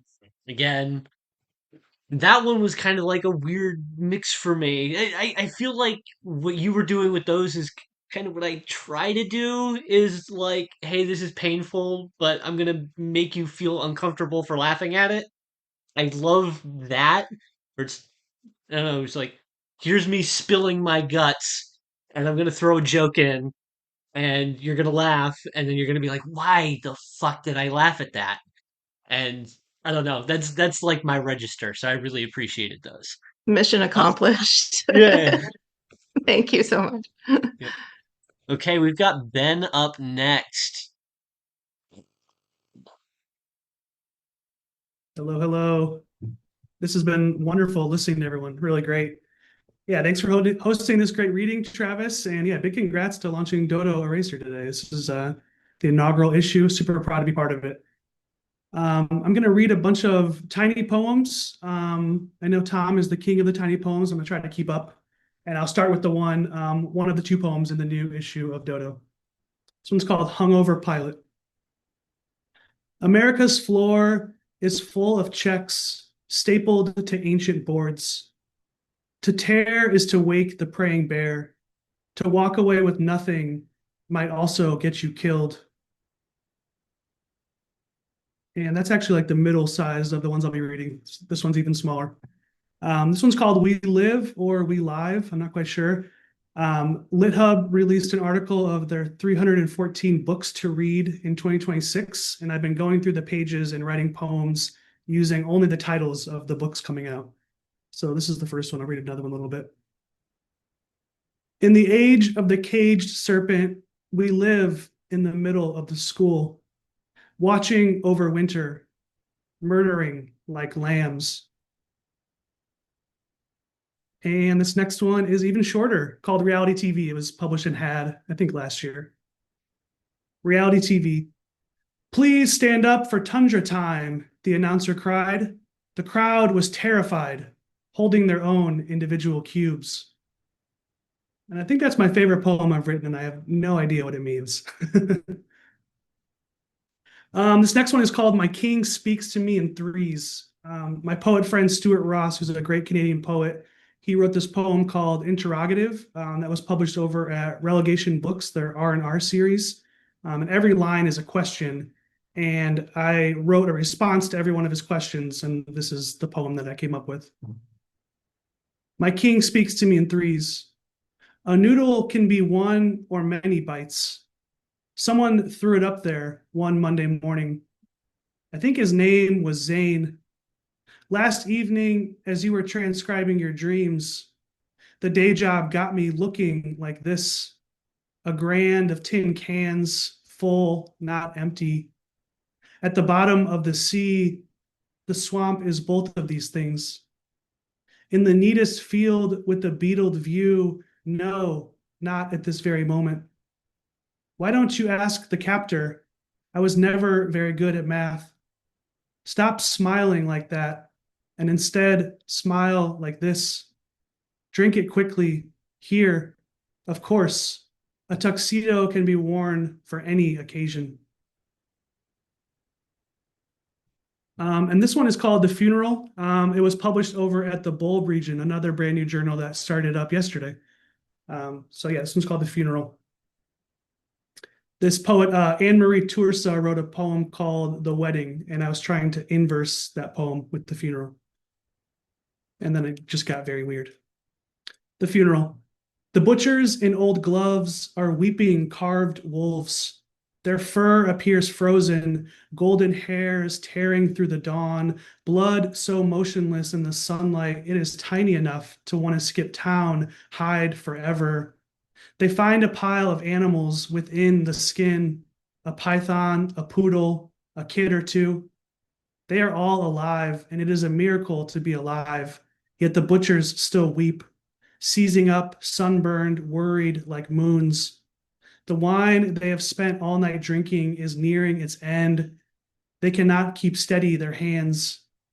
The butchers in old gloves with runny eyes, hurry, says one of the two children inside the dead wolves. Hurry, but the butchers are already carving as fast as they can. And this next one is called Josh. I wrote it, I think on Monday or Tuesday, and that's another one that I don't quite understand just yet. Brand new shit. Josh. My pet bobcat is eating the mailman again. My drunk brother and his ninth wife are filming the feast for evening TV. We will make a fortune, my grandmother says. She's in a lawn chair with prayer beads and a steel reserve, blackberry flavored. Josh, I yell, bad bobcat. My bobcat looks me in the eyes as he continues to chew. My brother zooms in. His wife lights a cigarette. If you're just tuning in, my kid says, it is Wednesday night at about 8:22 p.m. Central Time, and I feel alive. I feel on fire, I reply. My teeth are so dull. We realize it's best if we just walk. And this next one is called Infomercial. There's another journal called Kicking Your Ass that Adrian Sobel helps edit. He has two books with Malarkey, really good poet, Chicago poet. Issue 3 came out today, actually. I didn't promote it because I was in Dodo mode, so I'll promote it tomorrow. Infomercial. If you're up watching this, the host says, these knives symbolize America, and with them, so will you. One husband asks to use the phone. He needs these knives, but his wife is already on the line, giving away her socials to an older, more well-known mode. America is a sword without a handle, a man on fire trying to make rent. And then I just got a couple more. This one's called Breakfast Time. It's another one of the tiny poems that uses the Lit Hub book titles. Breakfast Time. This is not the hour of the cannon, nor the hour of the bomb, but instead the hour of homemade buttermilk quicksand pancakes. The wolf has learned to fly. And then I'll close with my second poem in Dodo, and then I'll finish that with a poem from an outside poet.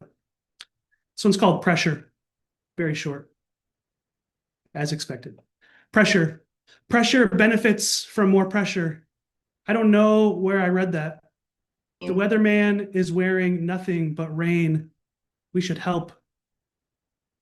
And then I will close with a poem from Reka Nitrai, who is a Romanian-Hungarian poet. I launched a press last year called Pajama Press, which is Polish for pajamas, neon pajamas. You can put them together.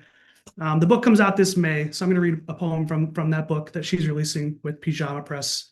It's called Split Game of Little Deaths, and this poem is called Apology. Very weird, surrealist poems. Apology. I'm sorry I'm late, says the woman. I just gave birth to my husband. She's naked, and she pushes a giant pram. The baby floats in a clear sky. I'm not sure, she adds, if he is an Airbus or a shoe. Thanks so much.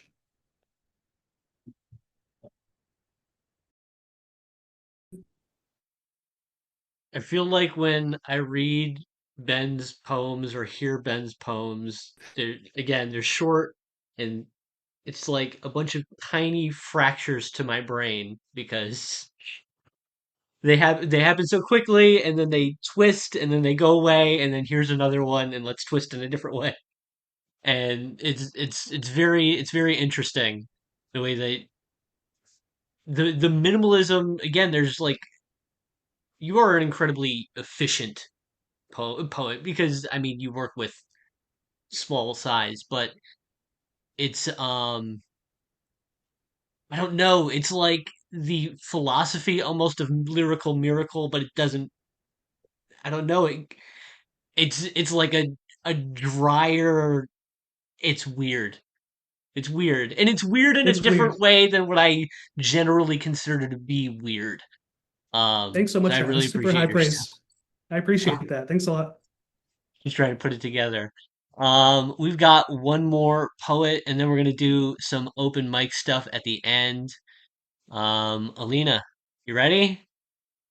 I am. And I love the poets tonight have just given me, I don't know, inspiring. I've been taking notes. And I also just wanted to comment on how much I love that we don't do bios or that you haven't introduced us. I think that just takes up so much time and it's wonderful to just hear people's voices.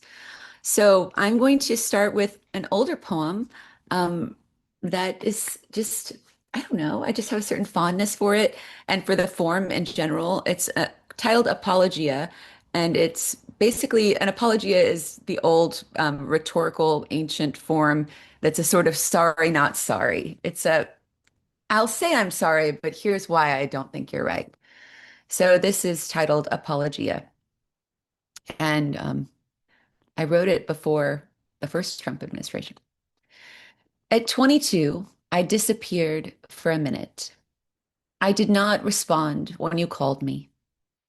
I wanted the death Alabama didn't offer. I did not want the local DNC option. I refused the twilight sedation, the soothe of a specialist doing the deed for me. I have no excuse for what I needed to be guilty. After visiting a former lover in Manhattan, I went to the Liberty Clinic, signed forms, assumed the risks, and swallowed the first pill. Its origins French as your famous green statue. I used Mountain Dew to swallow the final pill on the train to Coney Island. I say Coney when I mean destination, the termination of pregnancy, the train ending in a carnival, apart. The gulls witnessed everything. I stood on the boardwalk, marveling, dumbstruck by dizziness as something left this body, its warmth flooding my jeans. My hands shook like toy airplanes. No doula or doctor or nurse or friend intervened. No expert stood between my breath and the sky, my breath and the clouds clotting, my breath and the unwanted baby, my life and the blood on my hands. A certain solace, a choice I made with myself. I did it all. I did everything. I wore the silver mermaid necklace for years, a souvenir. I know that's a little dark, but I'm sorry to start there, but I'll get a little lighter. um, I don't remember if this one's been published anywhere. It's with Lycidas, conscripted by poem to serve as scribe of the shore. One is born from what has borne your idea or pinned you to its pretended homeland. Ingenuous shame, the leaf mistaken for a feather, the ambiguous misconstrued as mystic. The angel of clouds is also known as the angel who has no other name, which is not the same as being the angel who remains nameless. A poem can only sustain its blissed out thoughtlessness for a fist before sound seeps out the corners. An hourglass is just a yard being conquered by its limitations. I should have said leaf blowers.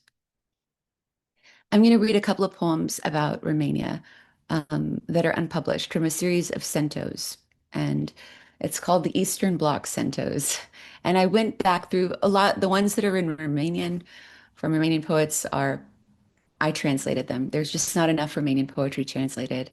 Romanian is a minor language, so nobody except Romanians really translate it, and it's always a challenge to decide, what you have time to do. So I'm not going to name all the authors, but I can add it in the chat afterwards because it'll just take up too much time. Eastern Bloc Cento. Hurry home, dark cloud. There are gardens standing on tiptoe, a dark window, muffled talk. Your mother and father are alive in this abasement and amazement. They can feed you with porridge or tears. We are given lips to savor their terrible fate. It no longer matters. The assimilated taste passes from mouth to mouth, in the garment of the grass, in the curse of not speaking, like two corpses in neighboring graves. Eastern Bloc Cento 2. Sorry if you hear my teenagers coming in, because I just heard the door bang open. Day came like a thief in the night, or fuchsia, the deep wounds of your nation. The people on duty are untranslatable, a single scarecrow on the horizon with enormous foreshortened feet. And you who felt words above facts aimed at the distance, like a pitcher without a handle, the one of the skin of the sea. Write it down. Write it with ordinary ink on the stained tablecloths. Only iron has swollen. Everything we touch unleashes us. Last Eastern Bloc Cento. This is for Daniela Carmen Krashnaro. All sales are over. Only the grass knows the taste of the earth, like a shoulder. Away with 2 rows of silences. The lobster keeps up with his hunger, and the air is a flower or the whisper of a disappearing body. The light changing a sound. Slices of stones, feathers of peacocks left between slats. In the rheumatic joints of wings, I write your name. Words above facts. The one nailed to the sky with stars. The last one, the third cento, is from all poets that are not translated from Romanian yet. I love centos because I feel like they acknowledge the poets that inspire you. They I don't know, provide a sort of way of, I don't know. There's not enough ways to do that, I feel like, and so it's a way of bringing those voices forward. Another Romanian one. If there are 2, this is not a cento, this is just blah, blah, blah. If there are 2 forms of leaving and one includes village fiddlers, there is no word to measure distance between the violence of local feelings and the memory of a homeland's rituals, meaning there is no altar without a walk of shame that ends in a wafer. I hate myself for loving what remains separate, the root that formed me, the flower that takes up space. Homecoming and homegoing share a spine, share the limpening embrace. An iconostasis relies on memory for faces. Extended family portraits cluster bomb the wood panel walls of a hallway which binds living to sleeping with no obvious escape. And I could cry, fire, for nothing is not loss, as loss is not singular, not an instant, but continuous rippling off from a lake-plunked stone, a sinking of pebbles, my home.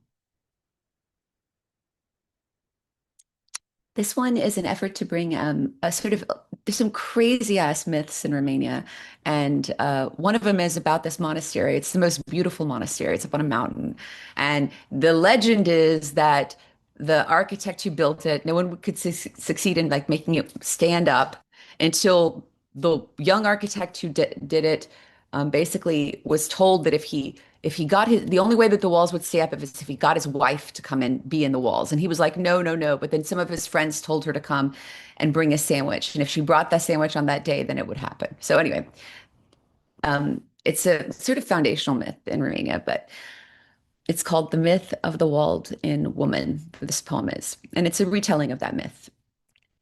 And it's dedicated to Mircea. The Myth of the Walled-In Woman. Most are wives. Some fall in love with catabatic mavericks. Others wind up in travelogues for titty-seeking tourists. Manolia's wife is the Romanian one who lives inside the wall of the monastery forever, because she elected the eternity of bringing her man a lunch sandwich. Love bites the hand who feeds it. A woman was needed. A hag left a note for the ghost in the bag, the bog, the frog, the parts of my brain blown off by laughter. My grandmother's bones unbolt themselves from the door frame, all the better to troll her self-portrait. Most are wives. Most are buried alive with bling rings.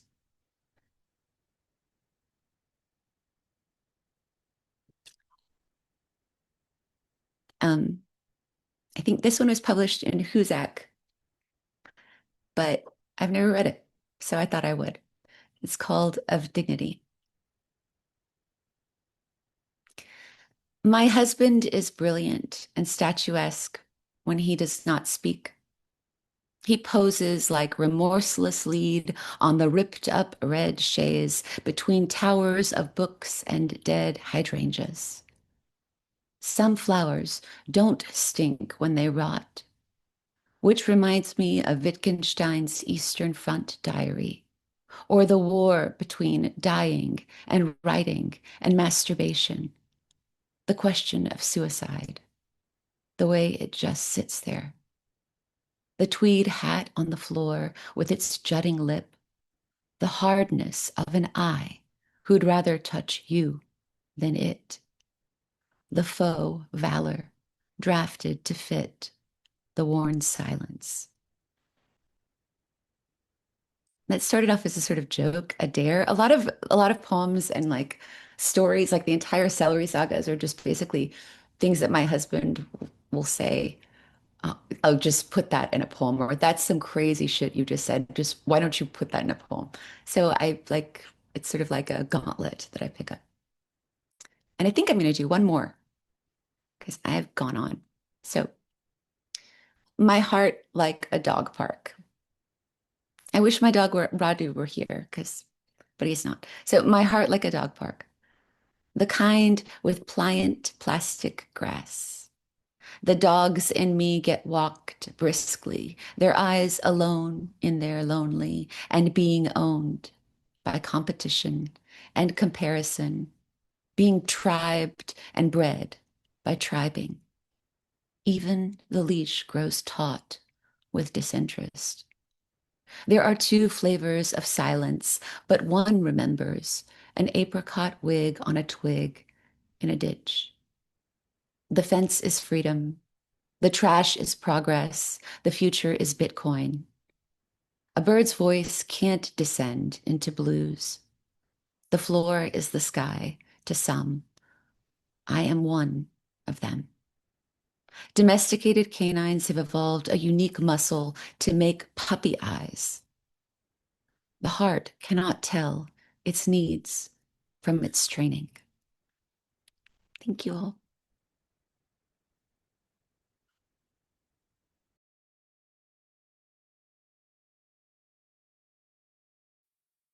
That was really excellent. Again, hearing hearing people read who've been doing this for a while is giving me more ideas about how I should be doing things because again, all new to me.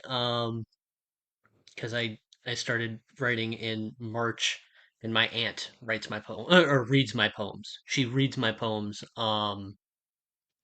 and she found some kind of she doesn't read a whole lot of poetry, and then she was liking my stuff, and I ended up getting her two poetry books for Christmas, and actually one of them was yours, My Heresies, and I got her There's a the surreal. blowjob in it. There's several. Yeah, she'll be It fine. ends with one. Yeah, she'll That's the she'll be whole. fine. Okay. She's a big girl. And the other one was actually the Surreal Absurd anthology. That Ben was involved with. Um, and yeah, I've been reading a lot more poetry because it's always been something that I've read, but it's been a lot more intense since I actually started writing it, just because I don't want to make an ass out of myself when I try to write poetry. And I feel like there's just so much to latch onto with what you do, and there's still a lot of it that eludes me, and that's interesting and exciting. That there's like I feel like when I listen to a poem or read a poem that you write, I feel like I maybe get about half of it, and then I can inch a little bit closer and a little bit closer, and that rewards. It makes the book have the longevity, and I'm looking forward to actually listening back to these and picking up on more and more things because there's a lot going on with what you do, and I Thank was you, really Travis. And I just want to say about the centos, Cloud, pick Spanish poets that haven't been translated. Like in a way, it's just like a way of saying to those voices that don't get brought, don't get carried, but there's not enough time, it's a way of like, I don't know, bringing them over. And I think it's legal. I haven't tried to get any of them published. So I don't know. I don't have the rights to those poems, but I figured it wasn't wrong to. Centos are just great. They're just great. I wish I could do a cento from the things I heard tonight. Like probably good, maybe. Hmm? I could if I could find all of the. Okay, there will be a recording if that helps with the process. So we're gonna do a little bit of open mic to close things out. I don't know if anybody is particularly interested in joining in. I usually read like one thing at the end of these, but before that, if anybody else wants to read, Madeline, Stephanie. Yes, Madeline wants to read. Okay, Madeline can go first. Oh my gosh, thank you for letting me go first. Also, just want to say, like, I love all of you guys so much. All of your work is so beautiful. And I've been really needing to just like come to a reading. I've been working so much, and I'm happy that we're all here on Zoom today. So thank you all for reading your incredible, stunning, beautiful work. I have a poem in Dodo Eraser, which I'm very excited about. I wrote this poem maybe like 2 years ago when I was really going through it, so it's kind of a sad one. Um, but it is called, well, it's one of those poems that doesn't have a title, and the title is like from the first line of the poem. So I'm thinking of how badly I want it, is what it's called. And I dropped it in the chat if anyone wants to follow along. I'm thinking of how badly I want it to rain, how my father up and moved to Arizona without a trace, how often I've overstayed welcomes because I hate being alone. I'm thinking of the concept of love. I'm thinking of when I was held and kissed in the grass, held and kissed against brick, held and kissed. The song in the graveyard and its delicate strum, how I shy away from my face and curse my own body, how I mean to show both my cats equal affection, how many books I fear I'll never read. I think of things I shouldn't. I'm thinking of death. I'm always thinking of death and how best to stay alive. I'm thinking of star-filled nights and pink moons and dead poets' diaries that sound like mine. I'm thinking of love again and the soft parts of his face, the stubbornness of dandelions and who makes wishes come true, the light between the trees at night. How badly I want to be held when I cry, but often shy away when asked, and usually no one is there to hear it anyway. That's my poem. Thanks, everybody.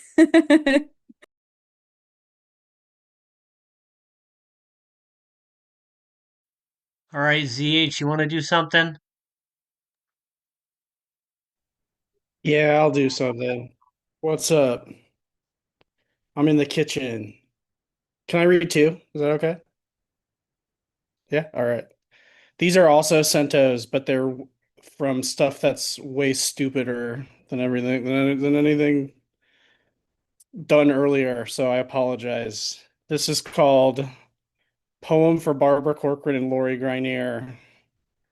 You have got to run fast. Nothing for miles. Universal design super easy to use. $150,000. Don't worry. The use case. I'm a premium guy. I want the premium version. I invest because of the entrepreneur. I love the concept. We're the living example of if you just stick with it. Korea, Taiwan. We're from Orlando, Florida. How do you prove it does that? The trees on the left, the water on the right. Year two. Right now, you're back at the bottom of the toilet. It's a little test that I do. They did this to us. That's what I heard in your tone. Wish you the best. It's not for me. It's very absorbent. They expand extremely fast. Is there any risk that your head explodes? So far, nobody's head had exploded. Next year, through the nose, turnkey, $48,000. I'm really glad that you mentioned that. We're already out there selling this. You walk into a vacuum and there's no view. Venice, the south of France, where there's mystery, there's margin. Good luck, thank you, good luck, bye. There are millions of people with windowless rooms. It made me feel good that they loved our product. Okay. This is also a Cento. Um, yeah, there we go. Thank you. Okay, this is another Cento. It's called Johnny Cash's Shoes. Satan has to run away. Annie killed all three of her husbands on this floor. Johnny Cash. Her word was law. We traveled over the Caribbean Sea to investigate a woman, Montego Bay, Jamaica. All who shared her bed would meet their demise. Special ingredients which I will not share with you. I'm taking you to her bedroom where she seduced her husbands. She was bad, evil, but I like her. This is where she spent most of her time. She would lay here and have the men come over to give her the attention she wanted. She would trot around the property in search of sex. There used to be an enormous tree here. It is believed her husbands are buried under the palm trees of hole 5 of the golf course. She cast a deadly spell. They destroyed every portrait of her. I've been working here for the last 15 years. Why do you think her spirit is here? Why are you perspiring now? We see shadows moving around the place. What's the word for ghost here? Duppy. We're in preparation for our lockdown. I challenged the staff to a game of soccer. They're just too good. Take a break. Unfortunately, our comeback was short-lived. These Jamaicans know how to play soccer, but we know how to hunt ghosts. The Ballad of Annie Palmer by Johnny Cash. We're in Montego Bay, Jamaica, investigating the White Witch of Rose Hall. You sold Johnny Cash's house. He felt the spirits there. It would be a dream come true to investigate his house. We get a rare tour. Do you sense Johnny Cash's spirit here? Nothing has been changed. These are Johnny Cash's shoes. Johnny Cash spent 6 months of the year in Jamaica. Awestruck, we continue to walk through his home. We have some time before our lockdown. We will get struck by lightning. I never flinch from the lightning. Coconut water. Rain is falling. Thunder. That right there, ladies and gentlemen, is the tomb of the White Witch. Something is going to happen here tonight, boys. Is Johnny Cash here? Johnny or June? We are here to gather evidence of the spirits Johnny witnessed here. But more importantly, Johnny, are you here? We are indicating that you are, through the device, multiple unexplained spikes, cold blasts of air. You lived a great life. You inspired so many people. Please help me. We're in Montego Bay, Jamaica. This house is believed to be haunted by spirits. You inspired so many people through your music. That's it. I'll leave it at that. Thank you, folks.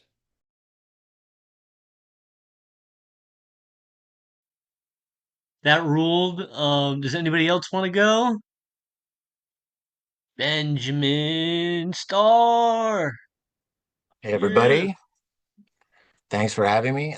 This has been just awesome. Um, Despite what was in Dodo today, I write a lot of prose poems, so I'll just read one of those. This is from last year. It was in Doors Ajar, and it's called I Am Jealous of a Planet. It has an opaque liquid core of sinewy metallic hydrogen and is surrounded by swirling blankets of feathered helium. Its atmosphere valiantly fights off hordes of celestial debris hurled at it from the dark, gummy plasma of space.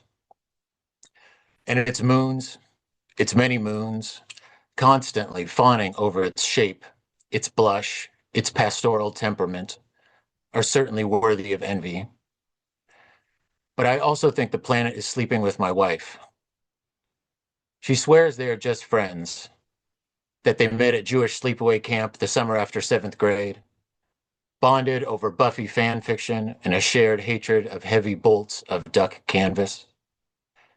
I am dubious, as I have on more than one occasion returned home early from work to find the sheets of our bed a soupy mess of noble gases, and our tiny kitchen reeking of unrefined iron ore. Thanks. Cool, cool. Anybody else? Anybody else? Any more takers? I'm gonna do last call. You got 5 seconds, otherwise I'm gonna read something. I think Bethany wanted to read something. Bethany, are you in the chat? Yeah, I see an amazing from Bethany. Do you want to read, Bethany? Turn on your mic if you want to read. Sure, Okay. I can go. Um, Amazing stuff, everybody. Like, I've been burnt out for the past 2 months, and this is really reawakening my love for words, and I'm just so inspired by you guys. I have a piece. My most recent piece is in Bending Genres. It's called Return of the Cave Paintings. It started with the mammoths inked on the dive bar bathroom stall. A whole herd of them, bloated bodies on stick legs romping across the sliding lock. We didn't know what to make of something so primeval among Sharpie conversations, overlapping stickers, and scribbled medals. You offered to enter a prompt into ChatGPT for interpretation, but I said no, don't. So you snapped a picture to post on socials and left it at that. Turns out, none of us needed a computer to analyze rudimentary imagery. Mutuals responded to your post with mood and that's so real, which prompted us to craft our own rendition on the trek back to our respective apartments. Tiny spear-wielding hunters charged across the seat of the park bench, framed at an angle suggesting everyone's timelines were under attack. I wanted to caption it with something clever like frozen in time. You said no, don't. So I shared the photo and left it at that. In a matter of days, crude art of all subjects materialized around town. Bisons on street signs, stags on telephone poles, big cats on bus shelters. Their online presence sparked a viral sensation. Return of the cave paintings. No generative AI necessary. Every city arguably devolved into the next Lascaux or Chauvet, crafted by modern hands. Graffiti on freight cars, stick figure humans tamed stick figure horses. Sidewalks transformed into concrete canvases, suitable for stenciled handprints. Avian and piscine symbolism adorned underpasses. Reports claim that this Paleolithic second coming came as no surprise. The screen-weary generation was bound to crumble at some point. The world had just about exhausted its dependence on technological advances. It only made sense that we sought comfort in our primitive roots. Away with the captions. Just sun squiggle human, swirl arrow bear. Away with the emojis. Each imperfect stroke left behind a level of soul computer pixels couldn't replicate. Moon, rabbit, wolf. This was the simplicity our rotten brains craved. In a different timeline, perhaps that original post of ours would have earned us as the titles of influencers. But that superficial kind of glorification didn't define our reality anymore. We reverted to man and man, people among people, coexisting for the simple sake of survival on this jaded planet. Someday down the line, on the walk back to that old dive bar we still frequented, you and I stumbled across an epic mural swallowing the entire width of our former elementary school. River cattle spirit, zigzag fire handprint, serpent dancers. A display as intricate as this must have taken a whole village of artists to complete. Out of instinct, you reached for your pocket to document this spectacular sight. I stopped you with a grunt, a resurrected method of communication. No, don't. You grunted back with a nod. So we folded our arms, admired the archaic artistry with our own eyes, and left it at that. Thank you.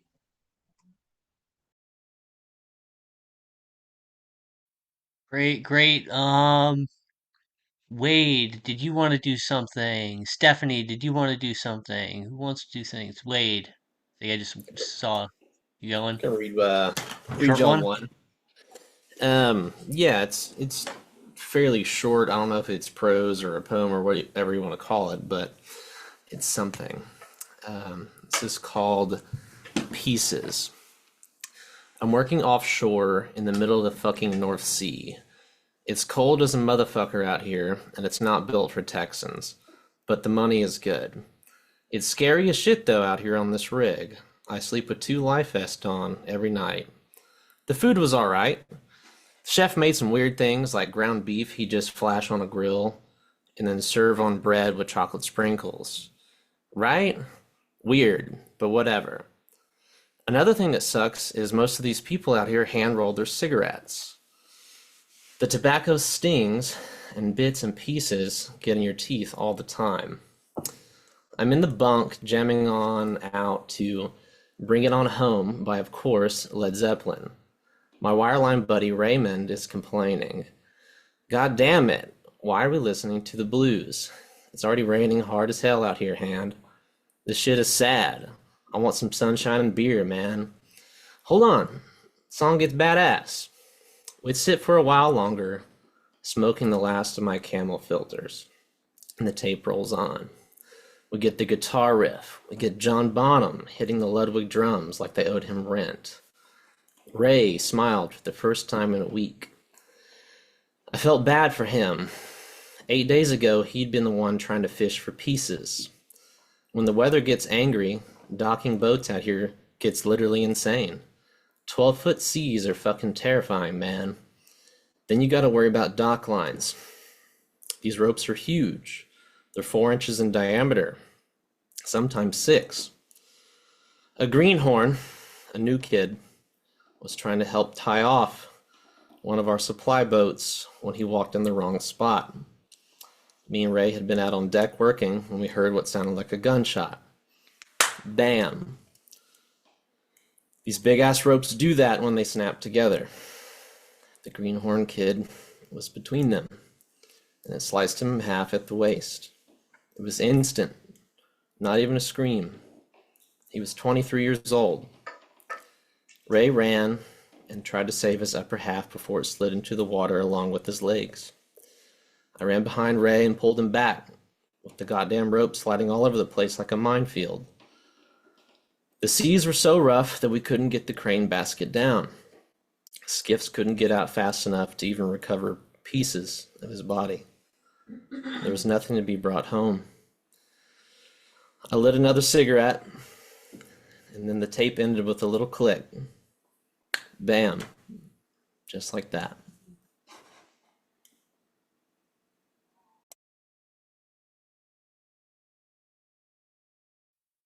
Damn. Wade is if I'm gonna just continue to like shout the praises of Wade. Wade is like the main guy at Maudlin House at this point. Been in there a bunch of times this past year, and his stories are often really, really funny and just completely outrageous. But when he goes serious, he goes fucking serious and it hits. So I want more people on the Wade train. And Wade, I announced it in the issue what the next reading is, the prose reading for next month. Wade is on that, and hopefully we'll be able to hear a lot more Wade. Yeah, we'll hear funnier ones than that one. That was You can a do a pretty serious. mix. If that was a Do pretty a, serious one, that's that was a pretty. story about my dad actually. Yeah. So maybe I'll bring pictures for the next reading. Okay. So does anybody else want to go, or am I closing things out? What are we doing here? Any opinions? Thoughts, opinions? I am not hearing anything. I might go then. If I'm gonna go, let's see. Do I want to do one or two? I'm trying to decide if I want to do two shorter ones that I've written recently, or if I want to take the opportunity to be incredibly obnoxious and read something that is way too long for me to ever read in a public setting. Because I've had this thing that I wrote last year, which is kind of like an anchor. I don't know if it's the anchor, but it's an anchor of the collection that I have planned. It's called the Daisy Chain, and it is incredibly long. Um, well, it's very, very long for a poem. Might take about 15 minutes to read. If everybody's okay with that. Is everybody okay with me being a little long-winded on one? Okay. ZH is cooking fucking dinner. All right, I'll close this out with a long one. All right, this is the Daisy Chain. You're in the car with a girl, and what a girl she is. You once made a joke about Norma Bates in lit class that you forgot immediately after she laughed at it, and you turned your head and you were in disbelief that such a girl was real. And you were broken, and you knew you didn't deserve to breathe the same air as the girl, but you asked her out small and terrified, in front of her friends, in front of everyone, in front of God, because you let 1 million moments pass you by, and that was okay, but this one could not pass you by. It was simply not an option. Your body and mouth moved on their own, and she said yes. And now what the fuck do? You never thought this could happen. You're in the car with a girl and her nickname is Mo. This is important for punchline later in the poem, so please keep this in mind, because this is the only time the poem will refer to the girl as Mo.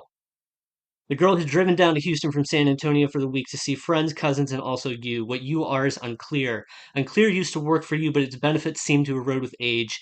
Age makes you crave enlightenment. Enlightenment brought you to the Buddha, but only when you selfishly crave peace and understanding, like it was a new game console. You have no interest in abandoning earthly pleasure. The only times you stop thinking are when you're high, drunk, or inside someone.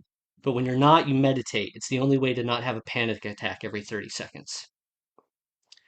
You're writing a book of poems called Bluff. It's called Bluff because it's about how full of shit you are. It is not called Bluff because Dinesh Smith just wrote a book of poems called Bluff and you are no Dinesh Smith. So the book is called Avoidant Whiplash. It's called Avoidant Whiplash because you've been bottling everything up for 30 years and now there are so many bottles of wine in the winery and it's time to crack them open. The book is not called Avoidant Whiplash or the winery because the first is clunky and too on the nose, and the second would not sell and you are no longer above monetizing your grief. The book is called Every Real Thing Must Risk a Touch. The book is called Every Real Thing Must Risk a Touch because you haven't risked shit your whole life and you want to be real for once. And also, that title sounds profound in a very Oprah's Book Club way that might bait an awards committee. You're in the car with the girl and she's driving. She's driving because you don't drive anymore, not since the panic attacks got bad. You had one at the salon that looked like a heart attack. Everything swelled up, went numb. You couldn't breathe. Chunks of vomit flowing from you like a blocked up sewer finally bursting because that's exactly what it is. But if that happens on the highway, it's okay if you die, but you're not taking a family with you. But she's driving and things are good. Tim is on the aux and she is beautiful, more beautiful than anyone has ever been. So beautiful you will not shame her beauty in that moment with your inadequate words. Save to mention, she cut her hair short again. This is important for punchline later in the poem, so please keep this in mind, because this is the only time the poem will refer to her hair as short. This is the daisy chain. Every block of the poem is fucking every other block of the poem raw in a never-ending circle. You're in the car with a girl and the engine light ticks on. The engine light ticks on and you read it as a sign from God not to go through with what you're planning. But you don't believe in God, so you don't believe the sign. The girl suggests calling it a day since you're busing down to San Antonio on the weekend for the weekend you've wanted so badly since you first met. But you can't wait that long, so the girl calls AAA and you go to a dive bar behind a gas station while you wait for a tow. The girl starts drinking and you start drinking, which is a lie because you'd be drinking even if the girl wasn't drinking because this is the only way this works. The girl loves to drink and you hate to drink, but you know you can't do this sober, so you and the girl start pounding cheap cups of trash tequila to pass the time. The girl asks you which drugs you've tried. She says weed. You say weed, coke, shrooms, and acid. She says same in a way that makes you think this was a test where she wanted you to say something not on that list so she could say something not on that list without feeling ashamed. The girl hates small talk. The girl has said so many times this feels like and said this so many times and this feels like small talk, but it's probably not small talk. But you don't pry, you just drink tequila. You are at a beer garden with the girl. Not literally, this was months before the dive bar, but you were at a beer garden with the girl at a dive bar with the girl. This is the daisy chain. Every memory, past, present, and future, is fucking each other in a never ending circle. The girl is splayed out in a hammock drinking cocktails and reading Bird Box. You are drinking cocktails, but you are not reading Bird Box. You're not reading anything because you thought you might talk, but the girl never talked much with you. You talked a little, mostly about her ex boyfriend, how it ended because the girl didn't want children. The girl said she'd be open to adopting. The ex-boyfriend said yes and called her bluff. So the girl left St. Louis and moved back to San Antonio. You're underneath one of those university campus pagodas with the girl. The girl says she never wants kids. You ask her why and she doesn't say. You say that's okay, but she might change her mind one day. She says she won't. You ask her how she could be sure of how her future self might feel and she doesn't say. You say that's okay. You are at a beer garden and you're wondering if the girl's ex would have given up on kids for her if she'd just been honest. You know you would have. You're at a dive bar and you're trying to hide that you're crying a little into your cup of cheap tequila. AAA calls and they're here for a tow, so the girl tells you to go on ahead to the cafe on campus where you used to meet. You were at the cafe. You came to buy the girl a coffee since she canceled dinner to study for finals, and this is where she said she'd be. She's in the back of the cafe sitting on a guy's lap, twirling her hair and giggling. You buy her coffee and her face goes cold and as you hand it to her and say, "We need to talk later." You are at a cafe. You came to buy yourself a coffee and you didn't know the girl was working the morning shift. You haven't heard from her in a week. The girl keeps her head down as she hands you your coffee and you slam down on the counter so the whole cafe can hear and say, "If you can't even look at me, we have nothing to talk about." You are at a girl dive with the bar and you cool say. You are in a car with the car and also the girl, and the girl's hand is in your lap. Inside your lap is a Chinese restaurant, and inside the Chinese restaurant, you are playing footsies with the girl underneath the table, and underneath the table is you hiding from your father and also the girl's feet, and inside the girl's feet is God, and inside God is something very bad you don't talk about. You are in a cafe with the girl, but the girl's not here yet, and the cafe now has a rooftop bar because, of course, it does. You think about the night is short walk on girl and how the boy kept after the girl as she hopped from bar to bar, always just missing her. The girl is here now, and so are her friends, so she goes over to talk to them and asks you to wait. You are in a cafe, which is the same cafe, but this one doesn't have a rooftop bar yet, and the girl goes over to talk to her friends and asks you to wait. You are in the previous, recently renovated cafe, and the girl is now ready to go up to the AstroTurf rooftop bar with you and drink every cocktail on the menu. The girl doesn't want to eat, but she hasn't eaten all day, so you buy her a burger, and you buy her a burger, you buy you a burger, and the girl takes one bite of her burger. Lap fight is on the TV, and the girl's beating your ass at Connect Four because you're really not that good at pattern recognition. You're in the dorm room, and you're telling the girl that you love her, and the girl says she loves you too. You're at the rooftop bar and you're telling the girl you love her, and she says she doesn't feel the same way. That was a long time ago. To you, it just happened. This is the daisy chain. Now you're one of 100. The girl will not remember what she said. The girl will not remember that she said this because she is blackout drunk. The girl will not remember anything you said tonight. You will remember this for the rest of your life. You're in the bathroom and you are having the mother of all panic attacks, and you are also very drunk. The girl is not here.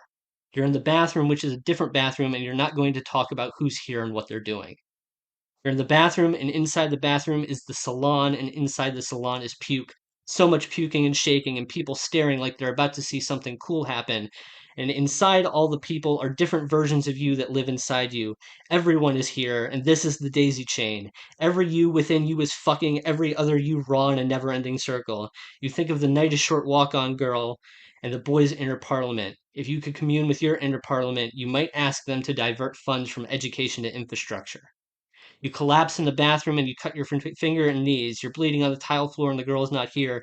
You've been in the bathroom for hours and the girl left. She didn't ask you where you went or if you were okay. She just left. Gone. A staffer comes in and brings you water. You leave the bathroom and a staffer brings you a bread roll. The staffer tells you if you don't leave soon, he'll call the cops for public drunkenness.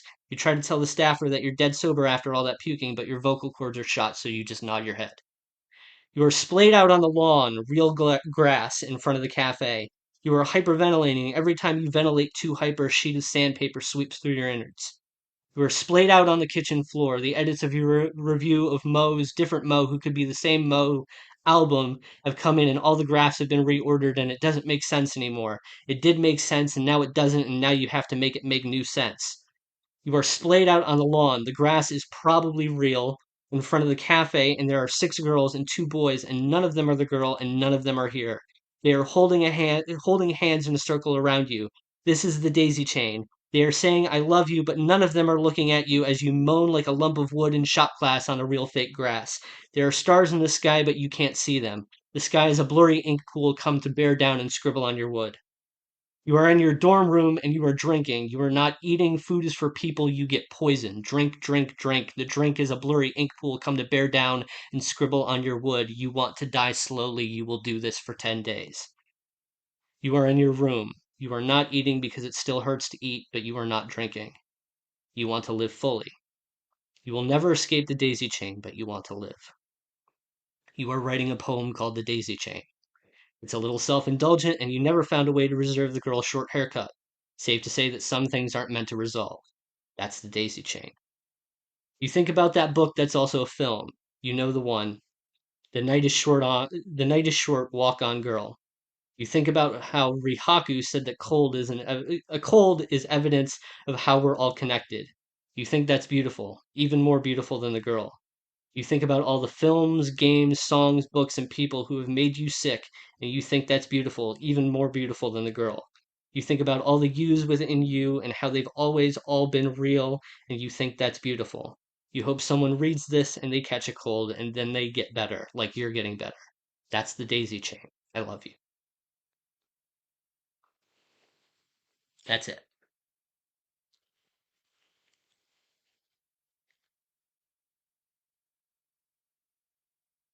Thank you, everyone. I'm not going to be able to have a chance to read that in person, most likely, and it kind of been itching at me, so I'm glad I got to do that in a virtual setting. Thank you, thank you, thank you. I've sent that out one time last year to Tramp Set, and I got a tiered on it, and then I've just kind of held it, and I don't know what I'm going to do with it now. But thank you. This was really, really great. It was great to hear everybody read. Thank you for listening to me read. Thank you to everybody who showed up and did a little open mic thing. Thank you to everybody who just came to listen. Um, this was great. I'm gonna get a recording set and I am going to I do want to do AWP stuff. I do. Hopefully a lot of people want to do AWP stuff. I am going to be in Baltimore. I hope a lot of you are in Baltimore. I'm gonna close things out. And we are going to, yeah, I'm going to get the recording set and I will send it out to readers and it'll be public next month. And yeah, once again, thank you to everybody who stuck around to, you know, for this. This was cool. They've been cool. All right. Later, everybody. Thanks again.